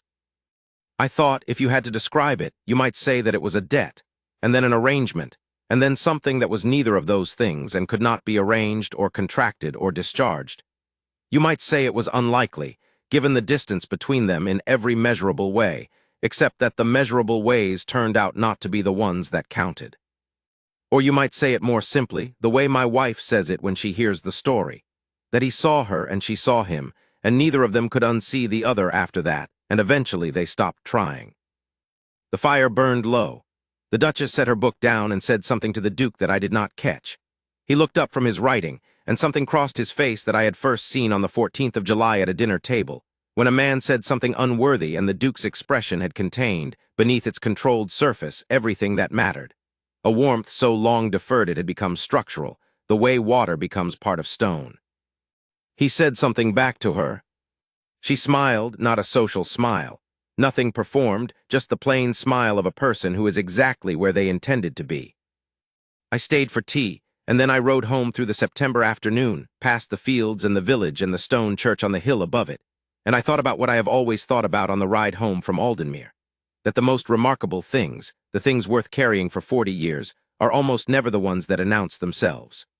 They are the things that arrive on a Tuesday morning, carrying their own bag, and walk straight to the servants' entrance without looking at the roofline, and set to work. And if you are paying attention, and if you are lucky, you get to watch what happens next. I should tell you more about Aldenmere Hall, because the house is part of the story the way rooms are always part of the stories that happen inside them. It was a house built in 2 centuries, which is to say it was a house at war with itself in the most productive possible way. The original Tudor core had been expanded in the reign of George II, then expanded again by the 5th Duke, the new Duke's grandfather, who had added the East Wing and the library and the orangery that nobody much used anymore, because the orangery had been the project of the 5th Duke's wife. a woman of considerable botanical enthusiasm who had died young, and the orangery after her felt like a room still listening for a person who was not going to arrive. I had learned the house the way servants learn houses, by feel, by repetition, by knowing which floorboards to avoid in the third-floor corridor after 10 o'clock so as not to wake the household, and which windows stuck in the rain, and which chimneys drew well and which drew badly, and what the particular smell of the blue drawing-room in August meant for the roof above it. A house that size is less an object than a system, and the system has moods, and you learn to read them. Viola Ashby learned Aldenmere Hall in 11 days. Not just the logistics of it, not just the inventory and the schedules and the supplier accounts, but the house itself, its moods, its tendencies, its particular relationship with weather and season, and the light that came differently through the east windows in the early morning than through the west ones in the afternoon. I did not know this until I watched her one morning in late April, standing in the passage outside the library with her inventory clipboard held against her chest, looking at the quality of light coming through the tall window at the end of the passage. She was not doing anything. She was simply looking the way she looked at everything, as though the information it contained was worth having. "The glass in that window is older than the rest," I said because I happened to be passing. "From the original section, it changes the light." She looked at me. "I know," she said. "I was checking whether it's the same glass in the window above the kitchen stair, because if it is, they came from the same source, and they may have the same propensity for clouding in cold weather." "The window above the kitchen stair is newer," I said. "The fifth Duke replaced it." "That explains it," she said, and made a note on her clipboard and moved on. I stood there for a moment, thinking about the fact that she had already noticed, in 11 days, something about the glass in the passage window that I had known about for 4 years without ever thinking to record it as information of a kind that might be useful. The house had been in some difficulty when the old Duke died, not financially. The Aldenmere estates were sound, but organizationally. The old Duke had been ill for the last 2 years of his life, and the management of the household had drifted in the way that large things drift when the principal attention is elsewhere. The housekeeper before Viola had been a woman called Mrs. Pinner, who had served the household adequately for a long time and had retired to her sister's in Dorset the previous year, and the gap between Mrs. Pinner's departure and Viola's arrival had been filled by Mrs. Cray's interim management, which was competent but overextended. Mrs. Cray had her own domain, and the addition of the housekeeper's responsibilities on top of it had spread her attention too thin for the kind of systematic review the household needed. So there was a great deal to discover and put right, and Viola discovered and put it right with a thoroughness that I have never seen matched. She did not do it noisily. She did not produce reports or call the staff to account or make pronouncements about how things had been done incorrectly before. She simply adjusted things, one at a time, in the order of their importance. The kitchen accounts first, because money was always first. The schedules second, because the household's daily function depended on them. The linen inventory third, the silver fourth, the structure of the supplier relationships fifth. And so on, working outward from the center of the household's practical life, with the same methodical patience she brought to everything. Mrs. Cray, watching this, had the expression of a woman who does not want to like something and finds herself liking it anyway. By the end of the second week, she had told me privately that the new housekeeper knew her work, and by the end of the third she had told me, with considerably more warmth, that Aldenmere Hall had not been properly managed in 2 years, and it was about time. Prior was more reserved in his opinions, because Prior was always more reserved in his opinions, but I noticed that he deferred to Mrs. Ashby on questions of household management within the first 10 days, which was the practical sign of his approval, since Prior deferred to nobody without reason. The staff themselves were, by and large, well disposed to her, though the particular quality of their regard varied. The housemaids liked her because she treated them with a matter-of-fact respect that they were not always accustomed to from housekeepers, who sometimes expressed their authority as a form of condescension toward those below them in the household hierarchy. The footmen were respectful and slightly wary, which is the appropriate response to a woman who notices everything. The cook, a large, temperamental man named Henshaw who had been at the hall for 15 years, and had strong views about his kitchen and the appropriate boundaries of other people's interest in it, was the most resistant to her arrival and the most comprehensively disarmed by her approach, which was to express her views on the kitchen's organization exactly once, clearly, and then never mention them again unless something went wrong, which it didn't. She told me the larder was damp, Henshaw confided to me one afternoon in late April. Told me direct, didn't dress it up, didn't say, I wonder if you've noticed like the last one, just said, the larder is damp, here's what I recommend, what do you think? He was chopping something with more force than it required. I think she's right, he added, as though this were a confession of some significance. The larder is damp, I said. I know the larder is damp, he said. I've been managing around it for 3 years. Now you won't have to, I said. He chopped something else. She'll do, he said, which from Henshaw was the nearest thing to a coronation. The London house was a different creature from the hall, and managing the transition from one to the other, with the Duke's social obligations beginning the moment they arrived, required a particular kind of flexibility that Viola Ashby had in abundance, and which I watched her exercise with something I can only call admiration. The London staff was smaller and, in several respects, less settled than the hall staff. 2 of the footmen were new, engaged specifically for the season. The undercook was filling in for the principal cook, who had given notice in March for reasons that were still a matter of some discussion below stairs. There were small territorial disputes and organizational gaps that had accumulated during the winter, when the house had been largely shut, and these needed to be addressed quickly and without drama because the season did not wait for anyone to get sorted. She sorted them. In the 4 days between our arrival in London and the first morning call on the Duke's social calendar, Viola Ashby had introduced herself to every member of the London staff, reviewed the household systems, identified 3 gaps in the domestic arrangements that would have caused problems during the season, addressed 2 of them immediately and the 3rd by the end of the first week, established a working relationship with the new footman that involved clear expectations and a complete absence of condescension, and arranged the house in a state of readiness that Pendleton, when he came to brief the Duke on the first week's social schedule, remarked upon without knowing who to thank.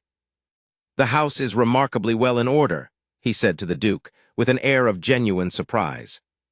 The Duke said, yes, it is. That was all, but I was in the room when he said it, and I noticed the quality of the statement, not quite yes as expected, and not quite yes which surprises me, but something in between, something that was paying attention to the fact of it. The season began. I will tell you about the young women, not as an exercise in unkindness.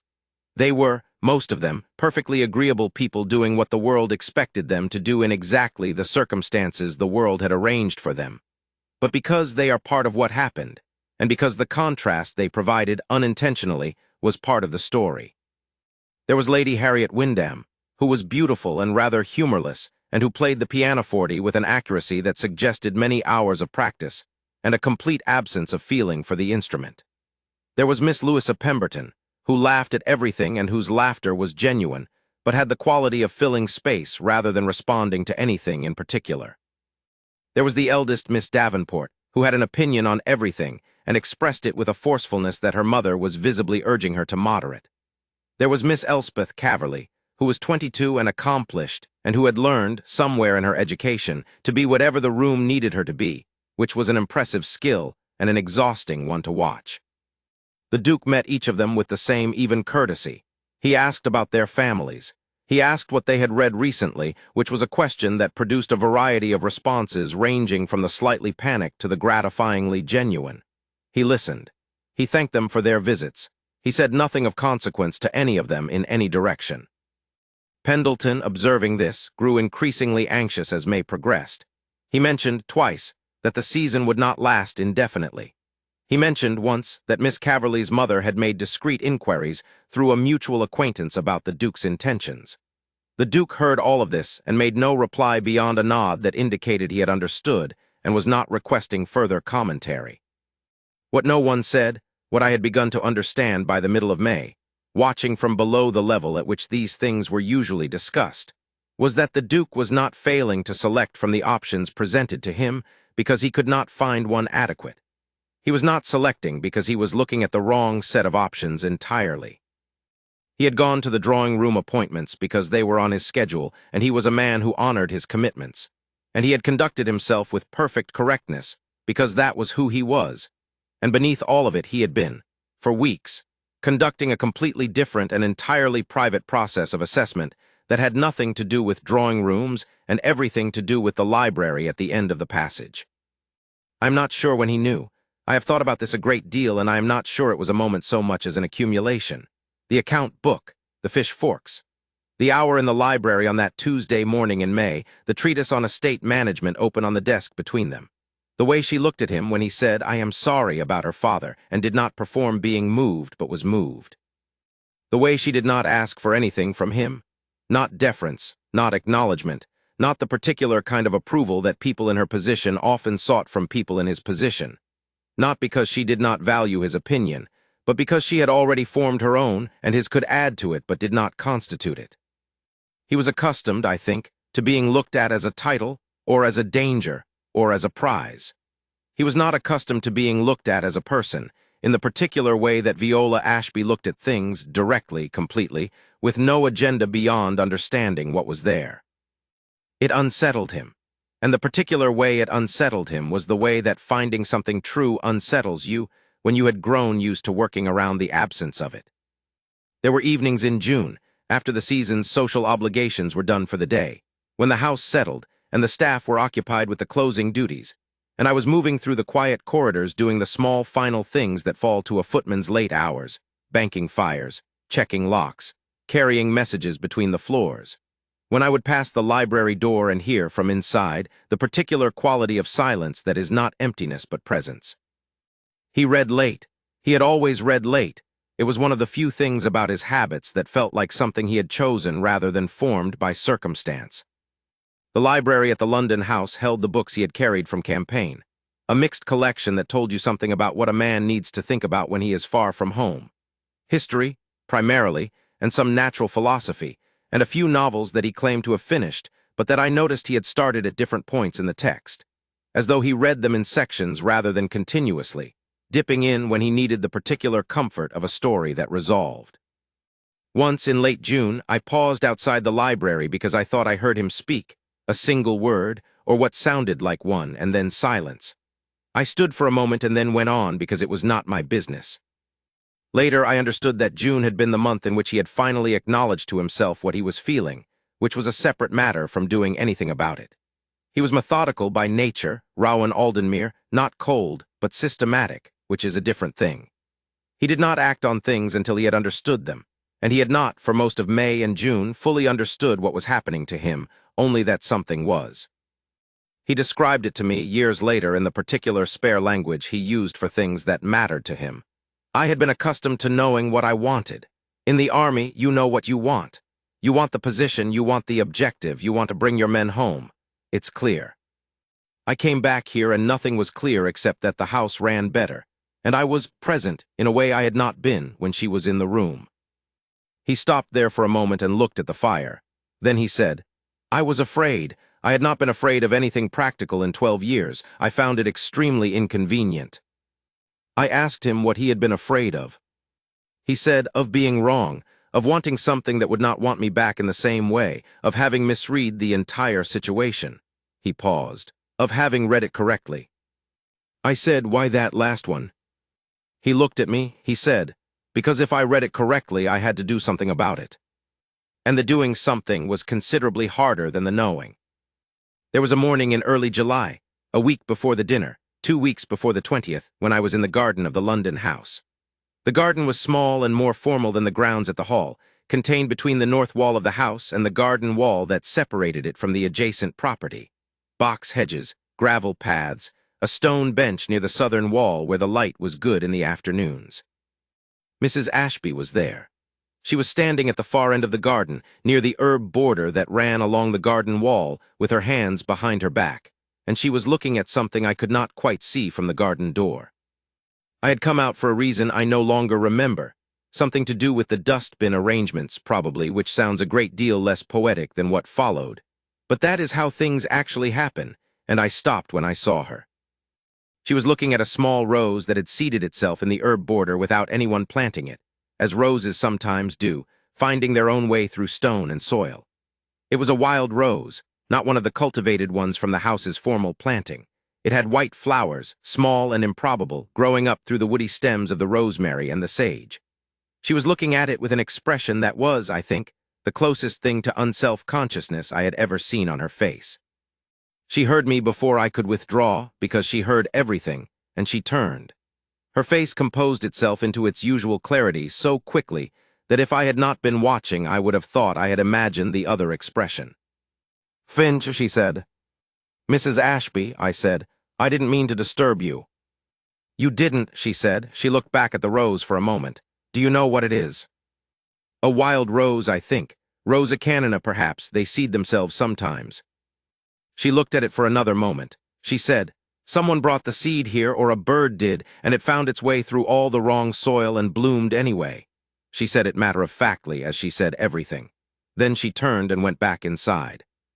I stood in the garden for a moment and looked at the rose, and then I went back inside too, and I thought about it for the rest of the day. The night after the dinner, the 15th of July, I could not sleep.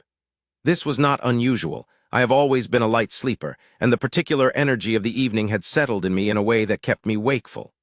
I lay in my room until past 1 o'clock, and then I gave up and dressed and went down to the kitchen, because there was usually bread, and bread was the kind of quiet comfort that was appropriate for 1 o'clock in the morning. I was sitting at the kitchen table with a piece of bread and a cup of the kitchen maid's morning tea. She left a pot on the range for herself, and I had found over the years that she did not mind if I borrowed it when I heard a footstep on the back stair. Not the heavy footstep of the Duke, which I would have recognized. He walked in a particular way, with a soldier's quiet and a Duke's authority, a combination that was distinctive. This was lighter, more careful. Viola Ashby appeared in the kitchen doorway. She was wearing a gray wrapper over her nightgown, her hair down and loosely braided, and she was holding a candle in one hand and her inventory book in the other, which told me that she, too, had not been sleeping, and that her response to insomnia was to work. She stopped when she saw me. She said, "Finch." "Mrs. Ashby," I held up the bread. "There's tea." She came in and sat down at the other end of the table and set the candle between us and opened her inventory book. She poured herself tea from the pot, and she wrote something in the book, and I ate my bread. We sat in silence for perhaps 5 minutes, and then she said, without looking up, "He defended me." "Yes," I said. "He had no reason to," she said. "It was not required. Hartley's remark was oblique. He could have let it pass." "He chose not to," I said. She wrote something else in her book. She said, "People do not generally choose not to." She said it without bitterness. It was simply an observation, derived from experience, about the way people behaved when given the option to say something or say nothing, and the ordinary tendency to choose nothing when something was uncomfortable. I said, "He is not ordinary." She looked up from her book. She looked at me for a moment. Then she said, "No," and she looked back down at her book and wrote something else. I finished my bread. I poured myself more tea. Outside the kitchen window, the London night was making its particular sounds, the distant rumble of a late carriage, the cry of something I could never identify, the general murmur of a city that never entirely slept. Mrs. Ashby closed her inventory book. She sat with her hands around her cup of tea, and she said, "The debt clears in 5 days." "Yes," I said. "I thought," she said, "when the solicitor's letter came that I should be relieved, that it was what I had been working toward, that it would feel like the end of something that needed to end." She was quiet for a moment. "It doesn't feel like that." I said nothing. She said, "What it feels like is a door." She looked at the tea. "I do not know what is on the other side of it." I thought about what to say and settled on, "No one ever knows what is on the other side of a door until they open it." She gave me a look that was not quite amused and not quite dismissive. "Finch," she said, "that is the least useful thing anyone has said to me in 3 months." "Probably," I agreed. She almost smiled. "Drink your tea," she said, and picked up her inventory book again, and we sat in the kitchen at 1 in the morning in companionable silence until the candle burned low. And then we both went back to our respective rooms, and I lay awake for another hour thinking about her face when she said it feels like a door, and about the ring in the box on the Duke's desk, and about what I was going to do about it. What I did about it, as I have described, was to go to him that evening, the 19th, and then to her. And I have thought since about whether I was right to do it, whether it was any of my business, whether the two of them would have found each other across the distance without my interference. I think they would have. I think the 20th of July would have come, and Mrs. Ashby would have knocked on the library door to say goodbye, and he would have stood up when she came in, and he would have found the words, because he was a man who did, eventually, what he determined he should do. What I might have cost them was an evening's hesitation. What I hoped I saved them was the particular agony of someone walking out a door believing they should, and someone letting them believe it because he hadn't yet found the sentence. People lose things to sentences not yet found. I have seen it. I did not want to see it happen to the two people in that house who I thought least deserved to lose anything else. In the years after, I would sometimes think about the remark that the older woman made at the reception, "Good Lord. He actually chose for himself," and about what it meant exactly. In the world of the season, in the world of ducal succession and arranged alliances and the careful management of titles and estates and bloodlines, choosing for yourself was not the default. It was permitted, in theory. A man of the Duke's standing had, in principle, the freedom to choose. But the infrastructure of that world, the advisors, the solicitors, the mothers with their lists and their calculations, the social machinery that processed young women through drawing rooms toward advantageous matches, all of it exerted a particular gravitational force.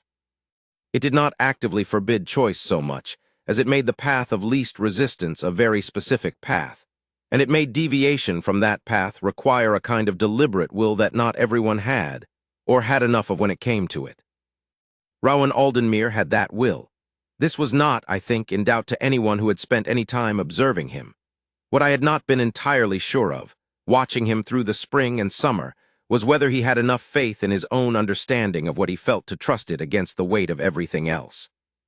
He did. He had sat in the library on the night of the 19th with the ring box on his desk, and he had worked through whatever he needed to work through, and the next afternoon when she knocked on the door he was ready to say it. The thing I did not know until years later, until he told me, was what he had been working through. He said, "I was not afraid of the mismatch. I want to be clear about that. The difference in our stations, that was not what I was thinking about. What I was thinking about was whether I had anything to offer her that was worth offering." I looked at him. "You were the Duke of Aldenmuir," I said. "That's what I mean," he said. "The title, the estate, all of that I had in quantity. What I was not sure of was whether I was capable of being what she needed a man to be." I had spent 12 years in situations that required me to hold myself at a distance from feeling, and I was not entirely certain that I still knew how to be present in the way that someone like her would require. He was quiet for a moment. She was honest, you see. She was the most honest person I had encountered, and I was not sure I was brave enough to be honest back. I said, "You were." He said, "She made it possible." She said, "Then say so." He shook his head slightly. 3 words, and the entire wall just went. I have one more thing to tell you before this story is done. It happened at the hall, 4 years after the wedding, on a November afternoon when I was carrying a tray of correspondence up from the post room and passed the library on my way to the study. The library door was open, and I heard voices. Not the voices of a domestic dispute, nothing like that. Their arguments were conducted on the ground floor in the map room, where there was a large table that served as a neutral surface for the laying out of positions. But the particular voices of 2 people having a conversation of the kind that runs without needing to go anywhere. A conversation conducted purely for the pleasure of the other person's thinking. I did not stop. I went on past the door. But I heard, as I passed, a fragment of it. Her voice, and then his, low and unhurried, and her laugh, not the polite laugh, the one she produced in company, but the real one, which was small and quick, and always surprised me when I heard it because it came from somewhere less guarded than the rest of her expression.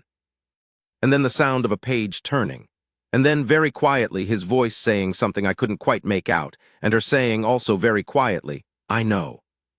That was all. I went on up the stairs with my tray. But I have carried that fragment for 30-some years now, the same way I have carried the rest of it. Not as something extraordinary, or not only as something extraordinary, but as something real. The library, the page turning, I know. 2 people who had both expected very little from the particular arrangements of their lives, and had been wrong about that, and knew it. The ring on her finger, 40 years later in the September afternoon of the library visit I described to you. That too. The emerald, the inscription I had never read but which Prior had once translated for me, the date of the old Duchess's wedding, and 2 letters, hers and the old Duke's. and the way it looked in the light coming through the window, warm and old and well-worn with time.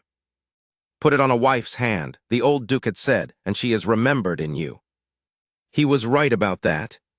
But he had not known that the ring would carry more than one remembrance.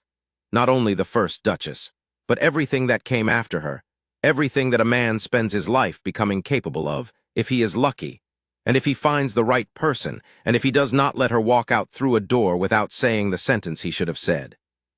My wife still laughs when I get to that part. She says, "Thomas, you tell it differently every time." I say, "No, I don't." She says, "You make yourself more important in it every year." I say, "I was instrumental." She says, "You were a footman who stood in a corridor." This is accurate. I was a footman who stood in a corridor and watched, and carried word to two people who needed to know what the other was doing, and told one of them that the other had opened a ring box, which is a very small thing in the architecture of a love story and a very large thing in the moment. I prefer to think I was instrumental. My wife has let me keep this because she is a kind woman and she knows what that story has meant to me.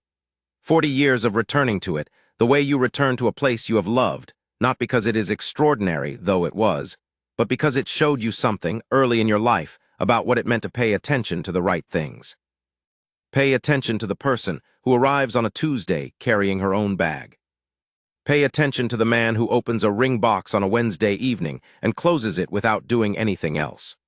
Pay attention to the doors that feel like endings but are not quite, and to the sentences that have not yet been found, and to the moments between the knock and the answer, which is where everything actually happens. That is what I learned at Aldenmere Hall, in the spring and summer of the year that Viola Ashby arrived. I was 23, and it was the most useful education I have ever received. I have been circling the full truth of those months, I think, and it is time I went more directly at it. When I said that Viola Ashby was the most practical person I had ever known, I was telling the truth, but I was not telling the whole truth.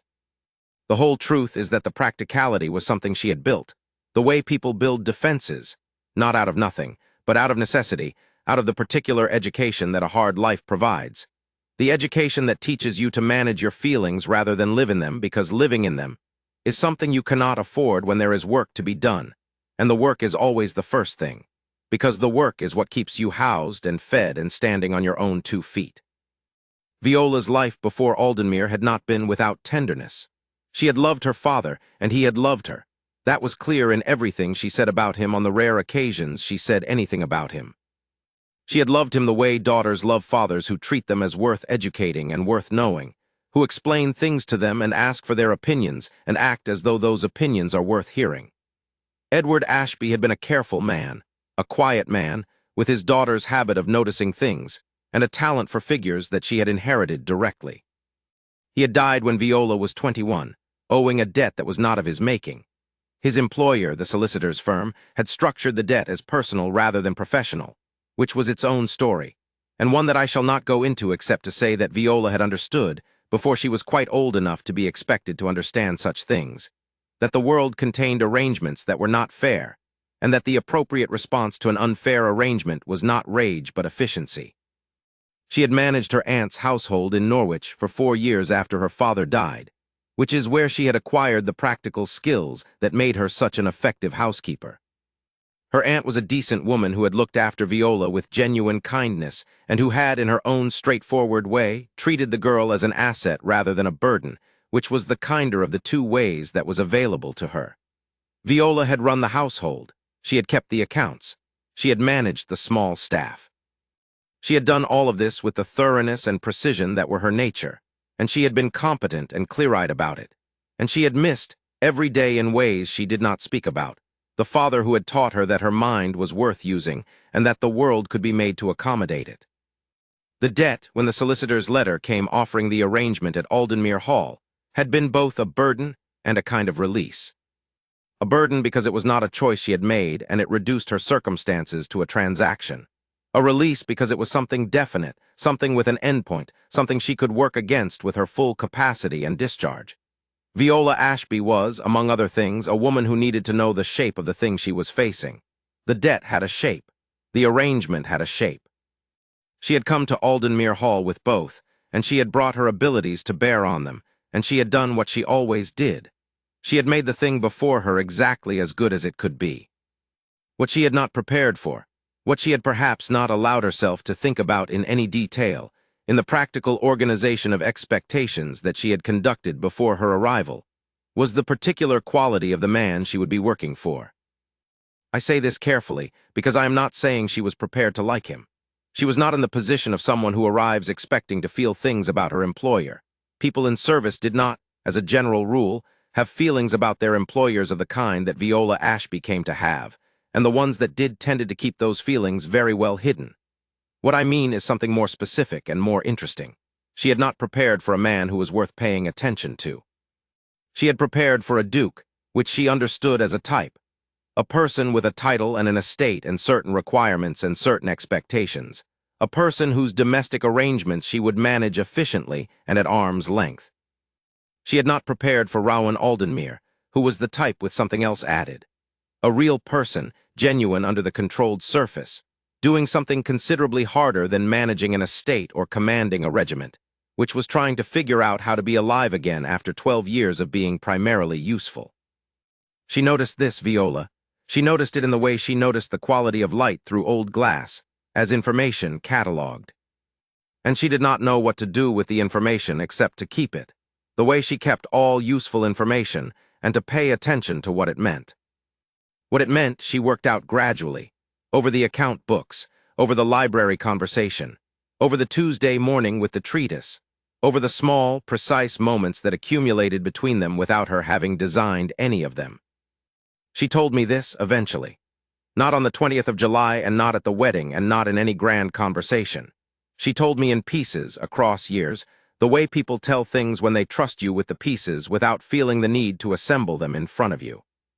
What I have assembled for you here is the composite of what I understood in the moment and what I understood later, and if the seams show, I hope you will forgive them. The thing she told me in the most direct form she ever found for it was this. I had been competent for a long time. I had been competent and I had been precise, and I had managed everything in front of me as well as it could be managed. What I had not been for a very long time was seen. She said it matter-of-factly, the way she said everything. She was not asking for sympathy. She was offering an explanation for a piece of arithmetic. This thing happened because this prior thing was true. He saw her, not as the housekeeper, not as the debt girl from Norwich, not as a problem to be managed or a position to be filled or a circumstance to be navigated. He saw her, in the same way she saw things, directly, completely, without agenda. He saw the quality of her mind and the precision of her attention and the dignity of her composure and the cost of it, and he found all of it, and I believe this, because I watched his face, not just impressive, but necessary. The way some things are necessary. As in, you did not know they were missing until you found them, and then you could not imagine the landscape of your life without them. There is a period of time between the library conversation on the 19th and the morning of the 20th that I have not yet accounted for properly, because I do not know exactly what happened in it, but I can tell you what I know. He did not sleep. This I know because I was in the passage outside the library at 1:30 in the morning, coming back from the necessary business of checking the front of the house, and the light was still on under the library door. I stood there for a moment and heard nothing, no pages turning, no pen on paper, just the quality of occupied silence, the silence of a person thinking very hard in a quiet room. I went to bed. I know that he walked in the garden before dawn because the gardener told me so when I brought him his morning instructions. The Duke was out before 5, the gardener said. Walked the whole garden twice, not looking at anything in particular. This was the walk I have described to you, the box hedges, the gravel paths, the hands behind the back, the particular walk of a man working something out.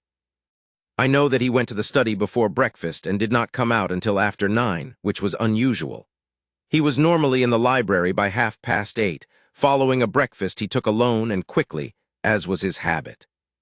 And I know because Pendleton told me later, with the air of a man still not entirely sure what he had witnessed, that the Duke called for Pendleton at 9 o'clock and dismissed him from any further arrangements related to the season's matrimonial objectives. Not harshly, precisely. He told Pendleton that the matter was concluded and that Pendleton's efforts in this regard had been valued and were no longer required, and that Pendleton might turn his attention to the autumn agenda, which would begin in September. Pendleton said he had made some sound he was not proud of, and then recovered himself and said, "Of course, Your Grace," and left. The matter was concluded. In Rowan Aldenmuir's internal accounting, the matter was concluded before the conversation with Pendleton, and before the garden walk, and before the sleepless hours in the library. The matter had concluded when he sat at the library desk with the ring box open and understood, with the clarity that came when he was finally willing to look at something directly, what he was going to do. The rest was preparation, the working through that preceded action, the mental rehearsal of a man who did not like to do things badly and was therefore always very careful about how he began. He wanted to do it well. This was important to him. He had said things badly before in his life because he was a man not naturally equipped with the vocabulary of feeling, and he had learned at some cost that saying things badly when the saying of them mattered was worse than not saying them, because it produced a worse form of uncertainty than silence. He was going to say this thing once clearly, and he was going to mean every word of it, and it was going to be enough. And then she said, "Then say so," and everything he had prepared became unnecessary, and he found the simpler truth on the other side of it. I should tell you about the wedding in more detail than I have, because I have skipped past it too quickly and it deserves better. It was a Saturday in September, which is a good day for a wedding in England when September is being kind, which that September was. Cool and clear, with the kind of sky that looks freshly laundered, very blue, with high white clouds that moved slowly from the west. The church on the hill above the village had been there since the 13th century and had the stolid, patient quality of old stone things. It did not make much of itself, it simply was, which seemed appropriate for a ceremony that was also not making much of itself, simply being. She wore ivory. This was not white, the distinction mattered, for reasons I will not go into except to say that the ivory was a shade that suited her better than white would have, and that it had been made by a dressmaker in London whom Viola had selected with the same methodical care she applied to everything, and that the gown was beautiful in the way that she was beautiful. Not conspicuous, not immediate, but real, the kind of beautiful that grew the more you looked at it. Her hair was up, with some of it escaped at the nape, and she wore no jewelry except the emerald ring, which she had worn since the 20th of July, and which looked as though it belonged on her hand. He was waiting for her at the front of the church with the vicar and one of the regimental friends, Hardaker, a large, quiet man who had served with the Duke for 8 years, and who stood as his supporter with the air of a man deeply glad to be there and unsure how to show it. The Duke was in dark coat and white cravat, immaculate, his hair brushed back and his face in its usual composed authority. When she came in on her aunt's arm, her uncle was gone, and the aunt served in his place, which was not conventional but which Viola had arranged without consulting anyone who might have objected. He watched her walk down the aisle with an expression I had not seen before on his face and have not seen since, except in moments of quiet with her when he thought no one was watching. It was the expression of a man looking at something he cannot believe is his, and knows that it is, and is still not quite over the surprise. The ceremony was short. The vicar read the words. The Duke said his with the same quiet precision he brought to everything, which made them land with more weight than they might have in a more performative delivery. Viola said hers with the level clarity that was her speaking voice, and when she said it her eyes were on his face and not on the prayer book, which was the most public and the most private thing I ever saw her do. He put the ring on her finger. It was already there, of course. This was its second going on, if you count the 20th of July, but there was something about the ceremony of it, the formal iteration of what had already been given, that made the room very still. Not the kind of still that is holding its breath, the kind of still that is exhaling. The vicar said some closing words. The thing was done. We came out into the September morning, all 20 of us, and the light was the particular light of late summer going gently into autumn, warm and a little slanted, and Viola Ashby, now Viola Aldenmuir, stood on the church steps beside the Duke and looked out at the hill and the village below it and the fields beyond, with her hand in his and the ring on her finger, and she had the expression of someone who has arrived somewhere they had not been sure they would arrive. I stood near the back of the small crowd and watched them, and I thought about the Tuesday morning in April when she had walked across the Aldenmuir Hall gravel carrying her own bag, and about how a thing can begin so quietly and become, without announcement, the thing that the whole story was always about. The Duke's regiment friend Hardaker shook the Duke's hand with his large, quiet handshake, and said something in a low voice that made the Duke almost smile, which Hardecker seemed to regard as an accomplishment. The aunt wept, which was appropriate. I did not weep. I was considerably more composed than I had been at the London house reception, having had 2 months to become accustomed to the outcome. I stood in the September morning and thought, there it is, and felt something that I can only describe as the satisfaction of having watched a very difficult and very important thing come to its right conclusion.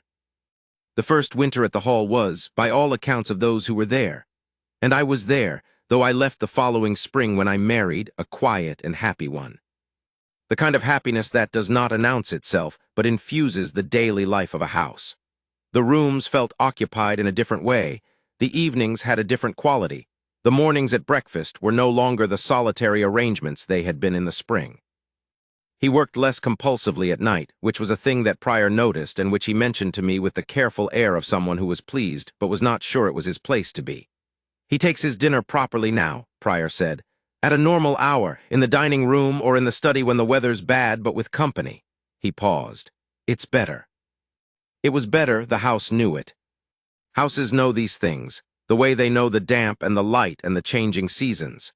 They hold the quality of what happens in them, and what was happening in Aldenmere Hall that winter was a particular quality of attention. 2 people paying attention to each other, and to the life they were making, with all the focused care that both of them brought to everything they did. She ran the household as she always had, but now with the authority of her position rather than the arrangement of the debt, which was a different thing.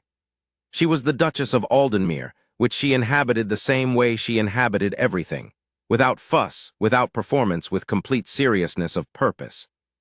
The staff, who had respected Mrs. Ashby the housekeeper, rapidly came to have a deep and specific loyalty to the Duchess of Aldenmere, which was at once entirely continuous with their feeling for the housekeeper and somehow larger. She had not changed. The circumstances had changed, and she moved through the changed circumstances with the same even step. He changed, not in the ways that were most immediately visible. He was still spare and dark and controlled, still the kind of man whose expression gave very little away in public, and whose public silence gave him an authority that was not derived from the title, but in the less visible ways. He was more present. He was more willing to be in a room, rather than moving through it. There is a difference, and the difference is considerable, and it is the difference between a man who is still at war and a man who has come home. She had done that, not by doing anything specific, not by a program of softening or warming or opening. She had simply been consistently, completely herself in every room she was in, and the constancy of her had given him something to calibrate against, a reality that was stable and honest and did not require him to be on guard. You cannot stay at war when the person beside you has never been fighting you. There is one more story from those early years that I want to tell you. It was March, the year after the wedding. I was still at the Hall. My leaving did not happen until April, and in the meantime I was still carrying things and banking fires, and generally being present in the background of the life of the household. The winter had been long, and the spring was arriving with the tentative quality of springs in that part of England. Teasing and then retreating warm mornings followed by cold afternoons, the first bulbs in the kitchen garden showing above the soil, and then being caught by a late frost. I was carrying a basket of firewood up from the stores, which was a thing I had now been doing at Aldenmere Hall for 8 years, and which had not become less cold in winter, and I passed the library on the ground floor. The door was open. It was a Tuesday. They were both in the library. This was not unusual by that point in the winter. They had developed the habit of being in the library at the same time in the mornings, each doing their own work, not necessarily talking. It was one of the things I had come to understand about them. They were people who could be quiet together in a room, which is not as common as it might seem, and which is, in my experience, one of the better signs available. But I slowed when I passed the door, not because I intended to stop. I was carrying the firewood and the basket was heavy, but because I heard him laugh. He laughed, quietly, briefly, the single low sound of genuine amusement that was so rare from him that I had only heard it a handful of times in the 18 months I had known him. It was the laugh of a man who has not forgotten how, but who has not recently found occasion and has now found occasion. I could not hear what she had said to produce it. I only heard the laugh and then her voice saying something in response to it, and then a silence that had a smile in it. I went on up the stairs with the firewood. But I stood at the top of the stair for a moment, the basket in my hands, and I thought about a Tuesday in April 2 years before, when I had watched a young woman walk across the Aldenmere Hall gravel and not look up at the roofline, and I had thought, well, she is going to be particular. She was. She was particular and precise and honest, and she had walked into a house and done her work with everything she had. And the work she had done was not only the fish forks and the linen inventory and the kitchen accounts and the damp patch by the landing. The work she had done was also this: the slow, patient, unintentional work of being completely herself in the presence of a man who had never quite met a person like her, which turned out to be the thing that worked on him the way water works on stone, the way a wild rose seeds itself through bad soil and blooms anyway. He laughed in his own library on a Tuesday morning in March, and the house held it, and I carried the firewood up the stairs, and somewhere below me the story I have been telling you was continuing without my assistance, which is the right way for stories like this to continue. I want to end with something small, because the ending of a large story should always be something small, which is where the real thing lives. 4 years ago, I was past 70 by then, and the walk from my house to Aldenmere Hall had become something I planned for. Rather than simply did, I visited in the autumn, as I have described. I sat with them in the library, the fire, the books, the quiet. The Duchess was reading, the Duke was writing. The sun was somewhere in the east wing. I had heard him earlier, doing something that sounded athletic and was probably inadvisable. The daughter had come in briefly to ask her mother a question about a letter she was writing, received a precise and practical answer, and gone back out with the slightly frustrated energy of a young woman who has received a precise and practical answer when she had hoped for something more accommodating. After the daughter had gone, the Duchess looked across the desk at the Duke. He was still writing, and she said with no inflection, "She has your stubbornness." He said without looking up, "She has yours." She said, "I am not stubborn. I am precise." He said, "There is an argument to be made that those are the same thing." She said, "Only by someone who is not precise enough to know the difference." He looked up. They looked at each other. His face was doing the thing it did when she had said something he found genuinely amusing, and he was deciding whether to admit it. He said, "Fairly made." She said, "Thank you," and went back to her book. He went back to his writing. I sat by the fire and drank my tea and looked at the two of them in the afternoon light. Old, both of them, in the way that people who have lived a full life and been most of it together go old. The kind of oldness that is not diminishment but depth. And I thought about all the ways the story could have gone, and the one way it did go, which was the right one. The ring on her finger, old gold in the firelight. His profile, the jaw still angular, the hair gone silver. Her hands, precise and competent and at rest, folded around the edge of the book. Put it on a wife's hand, and she is remembered in you. She was remembered, she is remembered. And everything she was, the old Duchess, the first one who had died young and left the house listening for her. Everything she was had been continued in the ring, finding its way to a hand that could carry it forward. A hand that belonged to a woman who had arrived on a Tuesday in April with her own bag and had not looked up at the roofline, and had walked straight to the servants' entrance and had changed everything. I went home through the autumn afternoon. The fields were the color of old gold and rust. The sky was very clear. The church on the hill above the village was the same age it had always been, and I thought, this is what I know. That attention is everything, that the right thing is usually the honest thing. That the sentences that need to be said should be said, even when they are hard to find. That love is not the thing that falls upon you like a conclusion. It is the thing that builds in you like a house, stone by stone, over the time that you spend truly seeing someone. Thomas Finch, junior footman at Aldenmere Hall, retired steward, husband, father, grandfather. That is my authority, and the story I have told you is true. He saw her and she saw him, and neither of them could unsee the other. The rest, as my wife says, is the rest of their lives. There are things I left out of the story as I have told it so far, not because they are unimportant, but because they belong to a different kind of telling. A slower one, a closer one, the telling you do when you have all the time there is and you want to get every piece of it right. I am old enough now to want to get it right, and to have the patience that getting it right requires, so let me go back and fill in the gaps. The first gap is May. I told you about the account books and the library conversations and the Tuesday morning with the treatise.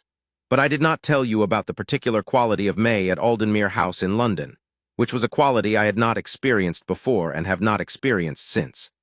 The quality of a house that holds, inside its ordinary running, the slow accumulation of two people who have not yet admitted what is happening. May in London during the season has its own rhythm. The mornings are the household's hours, the cleaning, the supplies, the correspondence, the management of the thousand small things that keep a large house in function. The afternoons are the Duke's hours, the calls and the being called upon, the social obligations, the drawing-room appointments.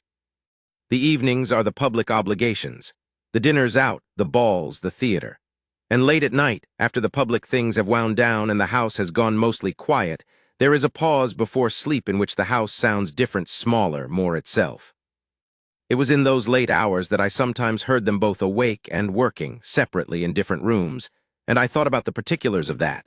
Two people in the same house, neither sleeping, each engaged in some private work or private thought, unaware of the other's wakefulness. A kind of parallel life, running alongside without touching. They began to touch carefully, inadvertently, in small ways that I observed and noted.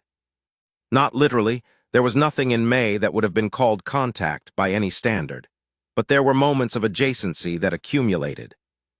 There was an afternoon in the second week of May when the Duke came home early from an appointment, a meeting with his solicitors that had ended more quickly than expected, and came into the house through the front and walked down toward the kitchen regions, which he did not ordinarily do, to ask Mrs. Pryor, Pryor's wife, who managed the kitchen supplies, whether the order for the following week's provisions had gone out. He found, instead, Mrs. Ashby in the kitchen passage, with the provisions list in her hand, having already dispatched the order. He asked if the list had gone, she said it had, and offered him the copy she was carrying. He took it, glanced at it, and handed it back. The exchange lasted perhaps 30 seconds. He thanked her. She said, of course. He went back upstairs. I tell you this because of the particular way he went back upstairs. Slowly, which he was not in the habit of doing, and with his attention behind him rather than ahead. There was an evening in the third week of May when Mrs. Ashby was crossing the hall from the kitchen to the stair. It was near 11 o'clock, and most of the evening's obligations were done, and the Duke came in the front door from a dinner engagement, and they were momentarily in the same small space at the foot of the stairs before the evening's arrangements had cleared. He was in his evening clothes, she was in her gray wool with the housekeeper's ring of keys at her waist. They both stopped. He said good evening. She said good evening, Your Grace. And then she went up the stairs and he handed his coat to the footman and went to the library, and nothing had happened and everything had. I know this because I was on the landing above, and I had an angle on both faces for the 3 seconds they were in the hall together. And what I saw on his face was the face of a man who has just discovered that his evening coat is excellent camouflage for something he is not ready to name. And what I saw on her face was a very controlled version of something that she also was not ready to name. And both of them went their separate ways, and neither of them said a word about it to anyone. Which was entirely characteristic of both of them. I said a word about it to myself, alone in my room above the stables. They are in considerable trouble, both of them. I was not wrong. Let me tell you about the Duke's evenings, the ones I know about because they are part of the story. He came home from the season's social events usually between 10 and midnight, depending on the event. He would come into the house, hand his things to whoever was on door duty, and go to the library. This was invariable. He went to the library the way other men went to bed, as a conclusion, a privacy, a place where the day's sociability could be put down and he could be himself without the cost of being watched. The library was his room.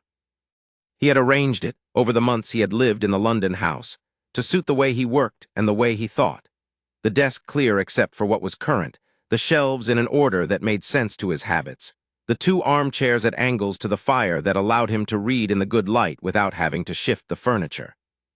What I know about what he did in those evenings in the library, I know from Pryor and from the evidence of the library itself, which I was responsible for setting right in the mornings. He wrote letters, a great many of them, to correspondents across the country. People from his regiment years, estate managers, solicitors, the occasional politician he had dealings with. He read primarily history and his estate's own records. He went over the accounts, not because it was strictly his role to do so. That was what the estate agents were for. but because he was a man who needed to understand the things he was responsible for in their granular detail, not in summary. But there were also evenings, and this I noticed because the evidence was there in the morning when he had been reading something else. Once, I found on the library table, open to a page about a third of the way through, the treatise on estate management that he had brought home for Viola. Another time, a book I did not recognize that turned out, when I looked at the spine, to be a collection of correspondence of a man who had managed the Aldenmere estate 70 years before, not the kind of thing you read for information, or not primarily. The kind of thing you read when you want to understand the continuity of something, how the same place and the same responsibilities had been held by different men, how the estate had survived them and outlasted them and continued. The kind of reading that is also a kind of thinking about inheritance, about what it means to be the person who holds a thing now, what it requires. I think he was thinking about what it required, about what kind of person was adequate to the task. Not the management of the estate, he had the competence for that, he was not in doubt about the practical. But the other task, the human one, the one that the estate and the succession and his mother's ring and his father's letter all pointed toward. The task of being not only a duke, but a man, with a life that contained more than the exercise of the role. He was 36. He had spent 12 years as a soldier and 8 months as a duke, and he had been in both primarily competent and primarily alone. Not without companionship. The regiment had its own kind of brotherhood, and he had Hardecker and 1 or 2 others who were genuine friends, not merely allies, but alone in the specific way that people who find feeling difficult are alone, surrounded by the evidence of their own controlled excellence, with very little access to the interior. She gave him access to the interior. This is what I think looking back across 40 years, not by asking for it, not by pursuing it. Simply by having so much of her own, by being so completely, honestly present in every conversation they had, by never once performing the version of herself that would be easiest or most advantageous to perform. That he was in the presence of something authentic and authentic things, when you are around them long enough, remind you that you are not being authentic, and the reminder is both uncomfortable and very useful. There is a conversation I should tell you about that happened in the last week of June, because it explains something that happened later. The Duke had attended a military commemoration in the city, a dinner for officers from the Peninsular Campaign, an annual event that he attended without comment and came home from always in a particular state. Not drunk, not disordered, but with the contained quality of a man who has spent an evening in the company of ghosts. The men who had served with him were, most of them, alive. That was not the ghostly part. The ghostly part was the men who were not, whose names came up in the toasts and the stories and the careful, joking way that soldiers have of talking about the dead, which is a language that those who have not been in war do not quite speak, and those who have been in it speak without thinking. He came home at midnight and went to the library, as always, and I was on door duty that night and took his hat and coat, and when I went back along the passage after putting them away, I heard something unusual. A sound from the library that was not what the library usually produced. Not a voice, not paper, a sound that I had to stop and listen to for a moment before I recognized it. And when I recognized it, I felt something in my chest that I cannot describe except as the particular ache of hearing a strong person come to the end of their strength. He was not weeping, or not in the full sense. It was something more compressed, a sound that only made it part way out, the kind of sound that has been held back for a long time and has found a moment's gap. It lasted approximately 5 seconds and then was controlled, and then there was silence. I stood in the passage. Then I heard the housekeeper's room door open, down the hall, and footsteps, her footsteps, light and even, coming down the passage toward the library. She stopped outside the library door. I did not move. She stood there for perhaps 10 seconds, which I will tell you felt longer than 10 seconds, and then she knocked on the door. Twice, firmly, the knock she always used. He said, "Come in." She went in. I stood in the passage and did not move. I do not know exactly what was said. I know it was not long, and I know that when she came out 20 minutes later, her face was composed and careful in the way it was when she had done something she was not sure about, and she went back to the housekeeper's room and closed the door. When I cleaned the library the next morning, there was a glass on the side table, the good whiskey, an inch remaining, and 2 chairs were angled differently than they had been when I last set the room right, which meant he had moved one of them, and there was a second glass on the tray, unused. She had gone in and he had offered her a chair and a drink, and she had sat down, and presumably he had said whatever had needed to be said, or not said it, but been in the room with someone who was not running from the weight of it, which for a man like Rowan Aldenmere was sometimes more useful than saying. I thought about that second glass, unused on the tray. I thought about what it meant that he had offered it, and that she had declined, and that they had sat in the library past midnight while the June darkness settled over London, and whatever had needed to pass between them had passed, in whatever form it took. She had heard it, the sound through the door, and she had gotten up from her own late work and gone and knocked on his door, because she was who she was. Not someone who stood at a distance from difficulty, not someone who performed non-observation of a thing she had clearly observed, but someone who went and knocked and trusted the other person to either answer or not, and took no offense either way. He had answered, "I want to tell you about Prior, because Prior deserves a place in this telling." Prior was 62 when Viola Ashby arrived at Aldenmere Hall, which made him, in the calculation of service years, a man who had been in that house since before either of the principals of this story was born. He had served the 4th Duke and the 5th Duke and the brief interregnum of the late Duke and the new Duke, and he had in him the particular quality of men who have served long enough to understand everything and say very little. He was not a man of strong external expression. He had a face that told you what was appropriate for your information at the moment and nothing else, which was exactly the face you wanted on a butler, and which concealed, I came to understand over years, a quality of genuine feeling that he would no more have displayed publicly than he would have come to dinner in his shirt-sleeves. He liked Viola Ashby. He showed this in the way that he showed everything, by the calibration of his deference, by the specific inflection of his Mrs. Ashby when he addressed her, by the fact that he consulted her on household matters that were technically outside her remit, but which she clearly had views on that were worth having. And he watched the situation between her and the Duke the way I watched it, though from a different angle, and he had, I think, the same understanding of where it was going, though he would no sooner have said so aloud than he would have flown to the moon. What he did say once, to me, in the Silver Room in late May, in the course of a conversation about nothing in particular, was, "She is not what the solicitor's letter suggested." "No," I said. "The solicitor's letter suggested a practical arrangement," he said, polishing a salver with the attention he gave to everything. "Practical it may be, but it is not only that." "No," I said. He set the salver down. He looked at it for a moment. He said, "I served his father for 30 years. His father was a good man, a fair man. He was not," he paused, choosing.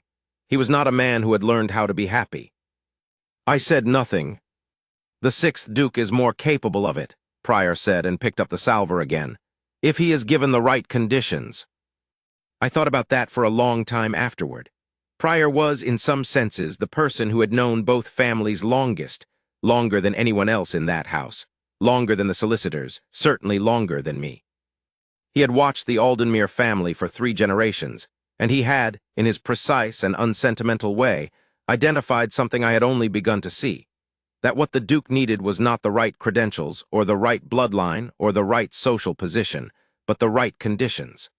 The conditions in which the thing in him that was capable of happiness would have reason to operate.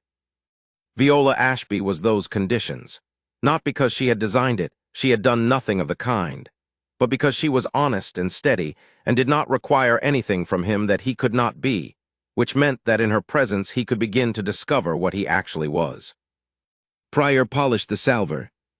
I stood in the Silver Room and thought about this, and about the 6th Duke walking the London garden at dawn, and about a ring in a box on a desk. "He will manage it," I said eventually. Prior said yes, and applied more polish to the salver and said nothing further. "Let me tell you about the autumn at the Hall, after the wedding, in more detail than I gave it before. The Hall in autumn was a particular thing. The light changed first, going gold and lateral, coming in through the long east windows in the mornings at a slant that made the dust motes visible, and gave the old Persian carpets their best presentation. Then the leaves went on the estate's oaks, which were enormous and very old, and which changed color in the sequence of a slow fire, green to gold to amber to rust. And then the first frosts came, and the kitchen garden finished its last provisions, and the stores were packed, and the house settled into itself the way it settled in the cold, going inward. She had seen none of this at Aldenmere before. She had been there in the spring, which was one kind of beauty, and the summer, which was another, but the autumn was new to her, and I noticed her noticing it with the same attentiveness she brought to everything.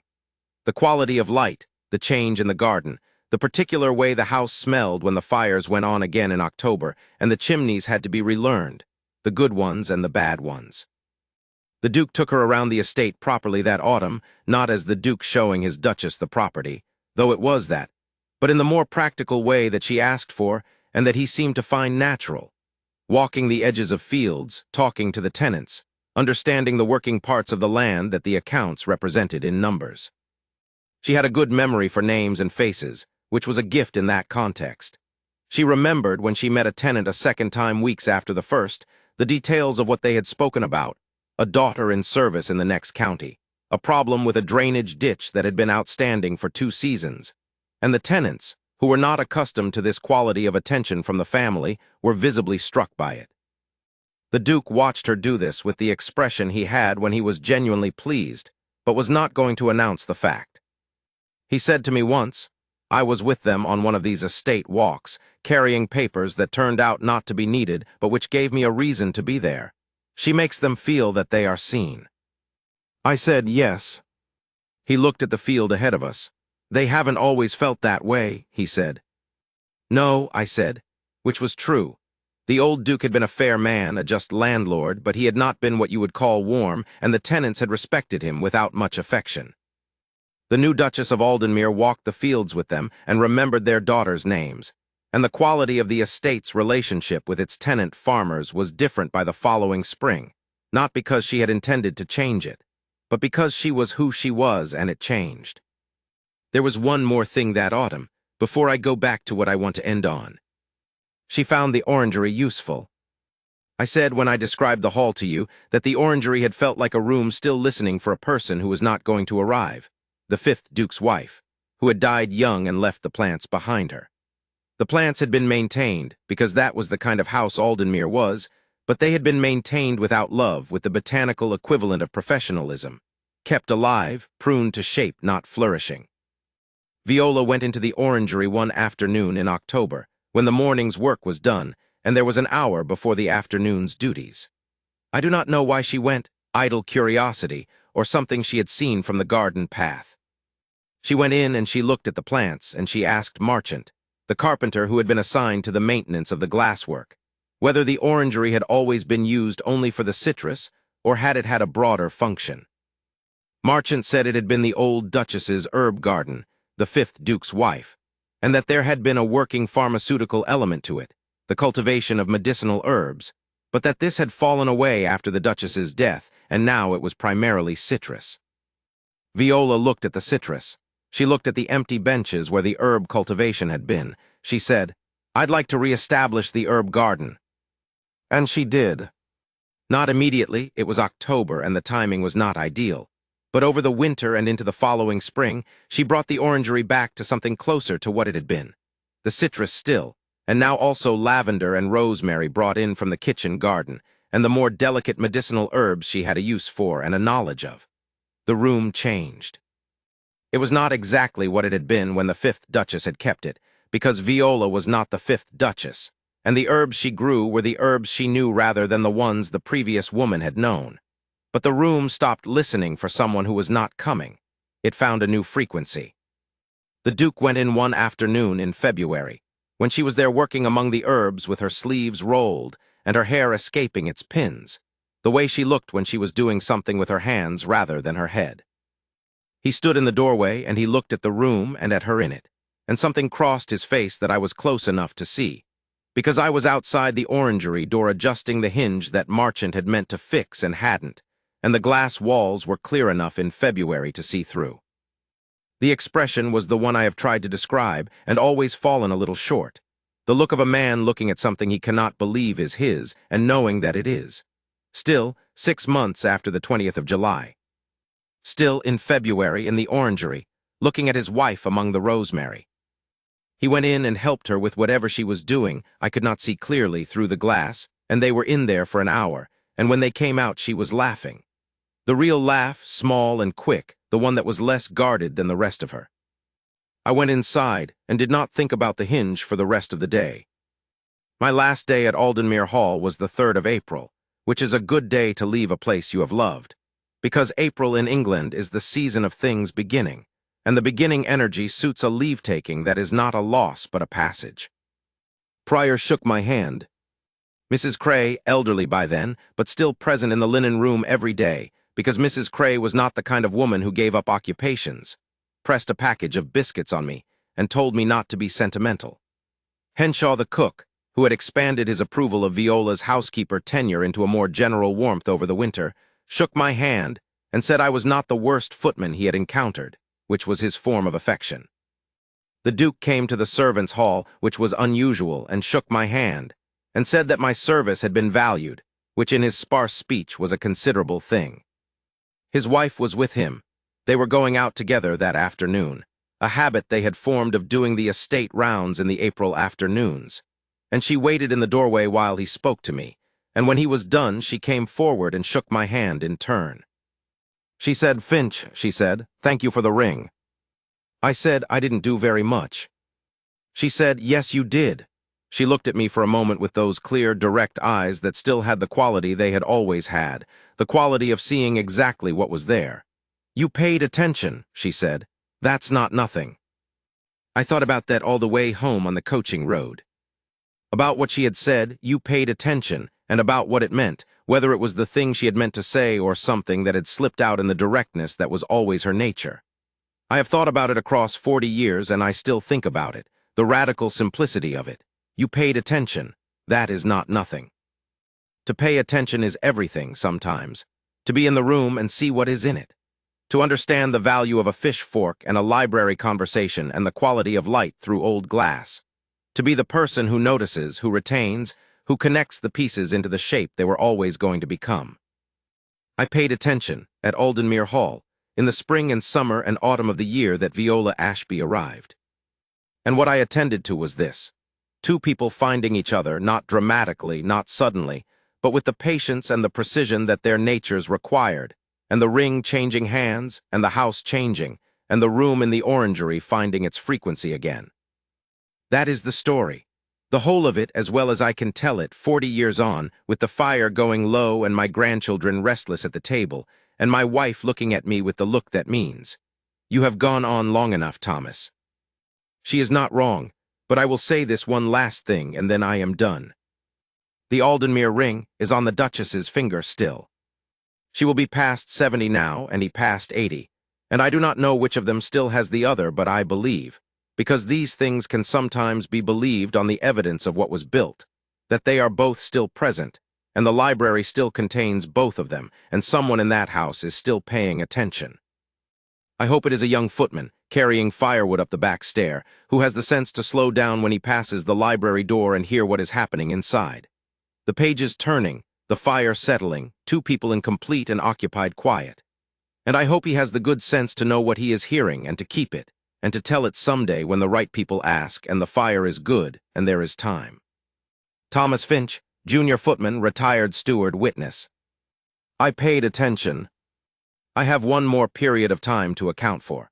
The weeks between the dinner on the 14th and the 20th of July, which I have treated briefly, but which contained, in their particular daily texture, some of the most interesting things that happened in that whole long year.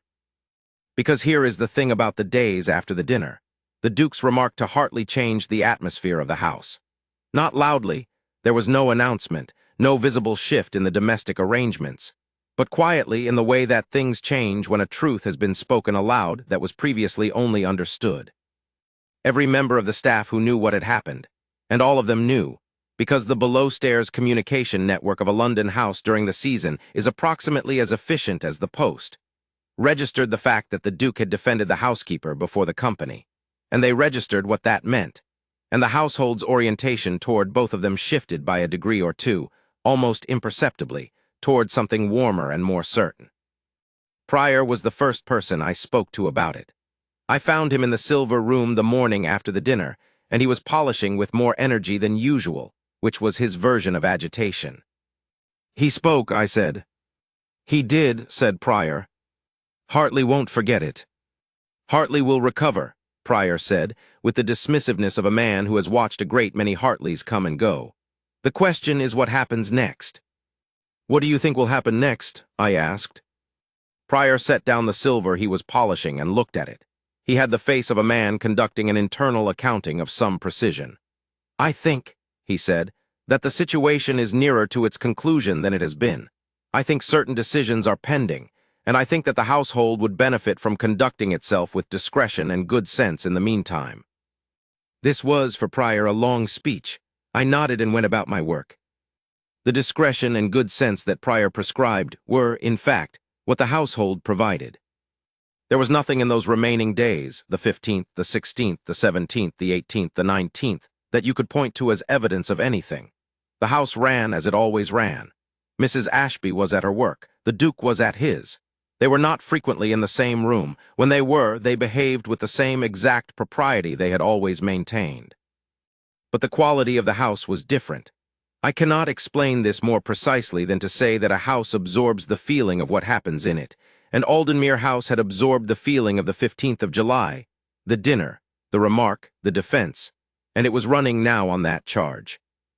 The cook Henshaw, who had been in service long enough to know the signs, said to me on the morning of the 17th, "Something is going to happen." "Something always happens," I said. "No," he said, with the authority of a man who had spent 20 years reading the atmospheres of household kitchens.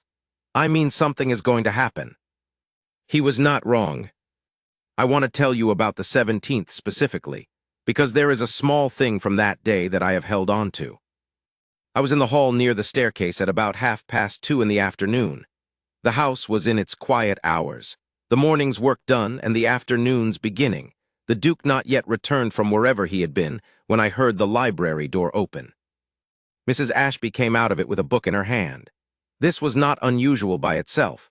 She used the library when she needed a reference for the household accounts, and the Duke had said at some point in June that she was welcome to use the full collection, not only the reference shelf, which was the kind of thing he said without looking up from his desk that meant rather more than it appeared to mean. But the book she was carrying was not a reference book. I could see the spine as she passed me. It was a novel. One of the novels that I had noticed on the library shelves, the ones that looked read and reread, the ones with the worn spines that indicated a long and personal relationship with the text. She was carrying it the way people carry a book they have borrowed from someone they know, not from a library, with a slightly different care, a slightly greater consciousness of what the object is and whose it is. She did not see me, or if she did, she was not attending to me. She went up the stairs with the book, and I stood in the hall and thought about the fact that she had been in the library without anyone having asked her to be there, and had taken a book from the Duke's shelves and was now going upstairs with it. I thought about the kind of person who borrows something from someone's library, not because they need it, but because they want to read what the other person has read. I thought about what that meant about the person, and about the other person, and about the invisible conversation that was going on between them through the medium of the books and the library and the quality of the afternoon light. I thought she already knows she is leaving. The debt clears in 3 days. She has arranged her things and written her letters, and she is going to walk out of this house in 3 days because she has a right to go, and she will not wait for permission from anyone. And she is borrowing a book from his shelves to take with her, which is the kind of thing you do when you want to carry a piece of a place you are going to miss. This thought did not make me feel better about what was coming. It made me feel the particular sadness that comes from watching people make the careful, principled decision to not ask for the thing they want, because asking seems like too much, because they have not been given the signal that asking would be welcome, because they are both, in their different ways, too proud to risk the refusal. I went up and knocked on the housekeeper's room door. She called, "Come in." She was at her desk. The book was on the desk beside the inventory notes. I said, "Mrs. Ashby, can I bring you anything?" She looked at me with the particular look she used when she was trying to determine what a person actually wanted, as opposed to what they had said. "No, Finch," she said. "Thank you." I said, "The debt clears on the 20th. "I know," she said. "You've arranged your departure," I said. "I have," she said. She was looking at me directly. "Finch." "He will let you go if you go," I said. Because that is who he is. He will not ask you to stay if you do not give him reason to think you want to be asked. She looked at me for a long time. Her face was doing several things, none of them visible to anyone who had not spent 3 months learning to read the very small movements in it. She said, "What you're suggesting is—" "I'm not suggesting anything," I said. "I'm telling you what I know, which is that he spent the dinner last night defending you to the assembled company, which is not the behavior of a man who regards you as a domestic arrangement that has served its purpose." She was very still. I said, "I've overstepped my station, Mrs. Ashby. I apologize." "No," she said, and then she said nothing for a moment, and then, "No, you haven't." She looked at the book on the desk beside her notes. "I was going to take this with me," she said. "I shouldn't. I should put it back." "You should do what you like," I said. She looked at me. "Finch," she said, "thank you." And she said it in the way she said things when she meant them completely, without ornament or qualification, and I understood that the conversation was over and I went back downstairs. She did not put the book back. I know because the library the next morning had one fewer book in the spot on the shelf where that novel had stood, and it was still gone when she left on the 20th, which means she took it with her after all. And when I think about that, I think about the 17th of July, and about the decision that was gathering itself inside her, the way decisions gather in Viola Ashby. Not dramatically, not suddenly, but through the patient and methodical process of knowing what was true, and then choosing to act on it. She went to the library door on the 20th of July and knocked, and she said she was going and she wanted to say goodbye, and he stood up and said her name, and the sentence came. Because she had knocked, and she had stayed in the doorway long enough to hear what he was working up to, she did not turn from the door after saying her piece. She waited. That was the thing I could not have told her and did not need to. That staying was a different act from asking. She did not ask him to keep her. She said goodbye, and she stayed in the doorway, and she gave him the room to say what he was going to say. Two people, both of them careful, both of them cautious, both of them unwilling to presume, and one of them stayed in the doorway long enough for the other one to find the sentence. "Then say so," she said, and he did. I have been telling this story for 40 years to anyone who wanted to hear it and a few who didn't, and in those 40 years I have learned that what people most want to know at the end is not the drama of it, not the dinner and the Hartley remark and the ring and the library on the 20th, but the smaller thing, the thing underneath the drama. What were they actually like together in the ordinary running of their lives? So here is what they were like, as best I can reconstruct it across the years and the pieces they gave me. They were like people who had finally, after a great deal of unnecessary difficulty, arrived at a place they could both afford to be comfortable in. Not comfortable in the sense of careless, neither of them was ever careless about anything, but comfortable in the sense of not having to be on guard, not having to manage the impression, not having to perform anything at all. She could be tired in front of him. He could be uncertain in front of her. She could disagree with him, which she did regularly and without apology, and he received the disagreement as what it was, a serious person taking him seriously enough to push back. He could be silent in ways that most people found uncomfortable, and she understood that the silence was not absence but thinking, and she let it be. She could be absorbed in the household accounts to the exclusion of everything else, which she sometimes was, and he did not take the absorption personally. He could disappear into the library for an entire day when the weight of things became too much, and she did not take that personally either. They argued, as I have said, and the arguments were real. Not the irritable, small arguments of people who have accumulated resentments, but the substantive disagreements of two people who both had strong views and found it more interesting to examine those views against each other than to let them stand unexamined. The map room table, as I mentioned, served as the neutral surface. I once passed the map room door during an argument about the tenant drainage situation, whether to address it this season or plan for next, which involved both a practical question and a question of priority, and the two of them were standing on opposite sides of the table with the estate map between them, both of them absolutely certain and both of them absolutely present, and the quality of the exchange was the quality I had heard in the library conversations a year and a half before. Two people who found each other's thinking interesting and who were not going to stop until they had worked it out. They worked it out. The argument concluded with a decision, this season as she had recommended, for reasons she had made convincingly clear, and the Duke folded the map and set it on the shelf and said, "All right," And she said, "Good," and went back to what she had been doing, and that was the end of it. No residue, no injury, no performance of reconciliation required because neither of them had needed reconciliation, only conclusion. This is, I think, one of the rarest things in any partnership, the ability to disagree completely and conclude cleanly. It requires two people who do not need to be right more than they need to find the truth, and two people who are confident enough in the other person's regard to trust that the disagreement will not cost them the regard. They were both those things, Viola and Rowan Aldenmere, and they had found each other at the right moment, when each of them, though neither of them would have said so, had wanted exactly what the other one was. In my 74th year, I wrote down everything I have just told you.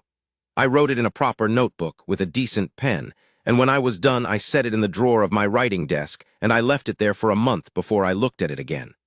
Then I read it through, and I made some corrections, and I added a few things I had missed, and I put it back in the drawer. My wife found it, as she finds everything, because she is thorough in the way that women who have run households are thorough. Nothing escapes their inventory. She read it, and she sat down across from me, and she said, "Thomas."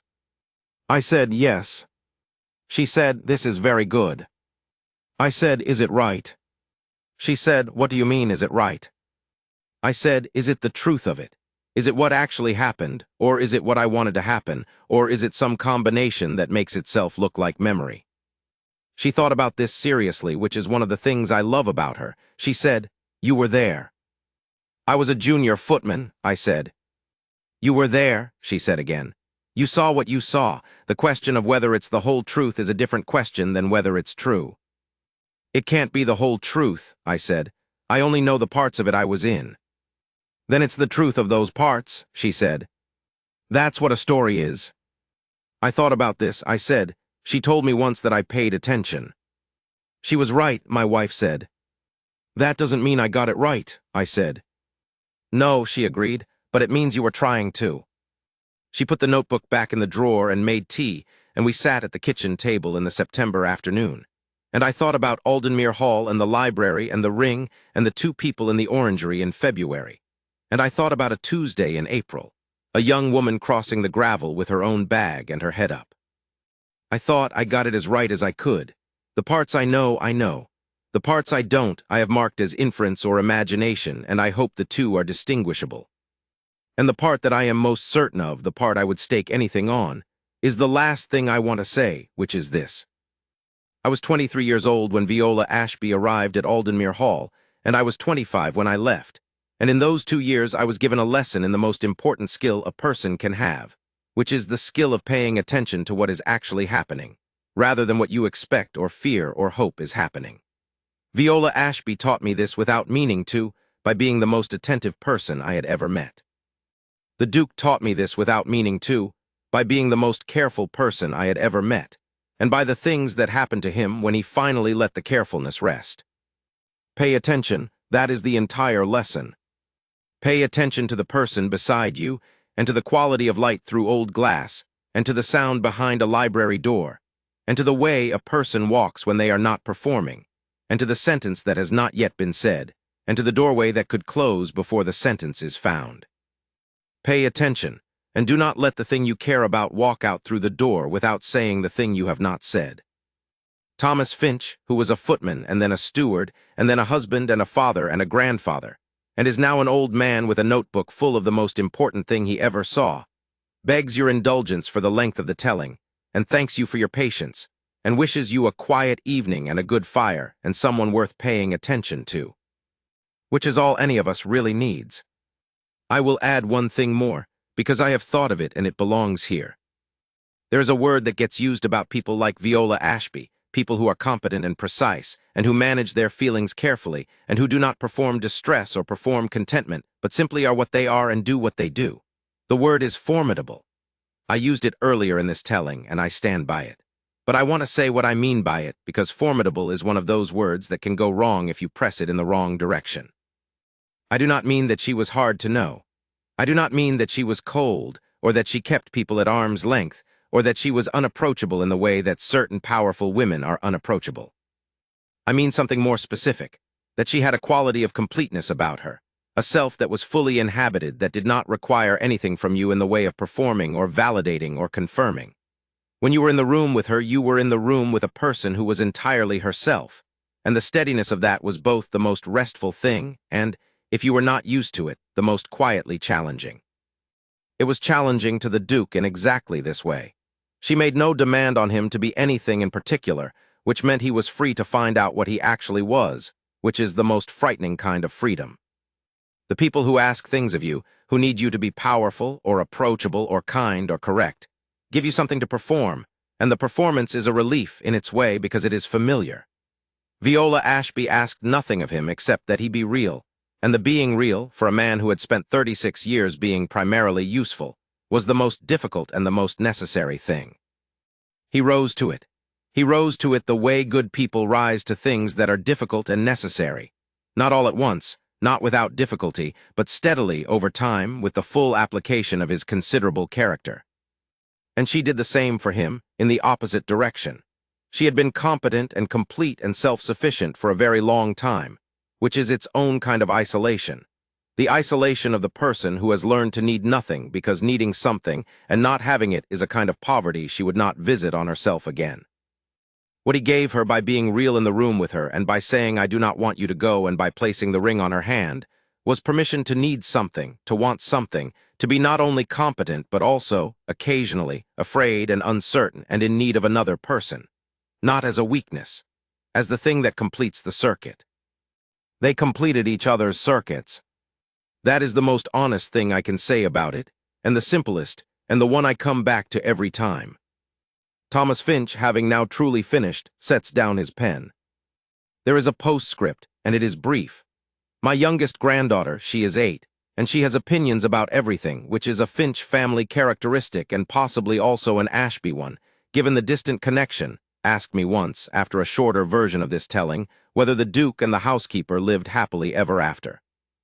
I said, they lived honestly ever after, which is a better thing than happy alone and includes it. She thought about this for a moment, in the way of children who are taking a thing seriously, and then she said, because happy on its own can stop, but honest doesn't stop. I said exactly that. She went away satisfied. I sat by the fire thinking about her grandmother who had said something similar to me once, on a different subject, and about the particular inheritance that runs through families, not the titles or the estates or the accounts or the ring, but the way a person looks at the world. Directly, fully, with no interest in pretending it is other than it is. Pay attention, be honest, stay in the doorway long enough for the sentence to be found. That is the whole of what I know.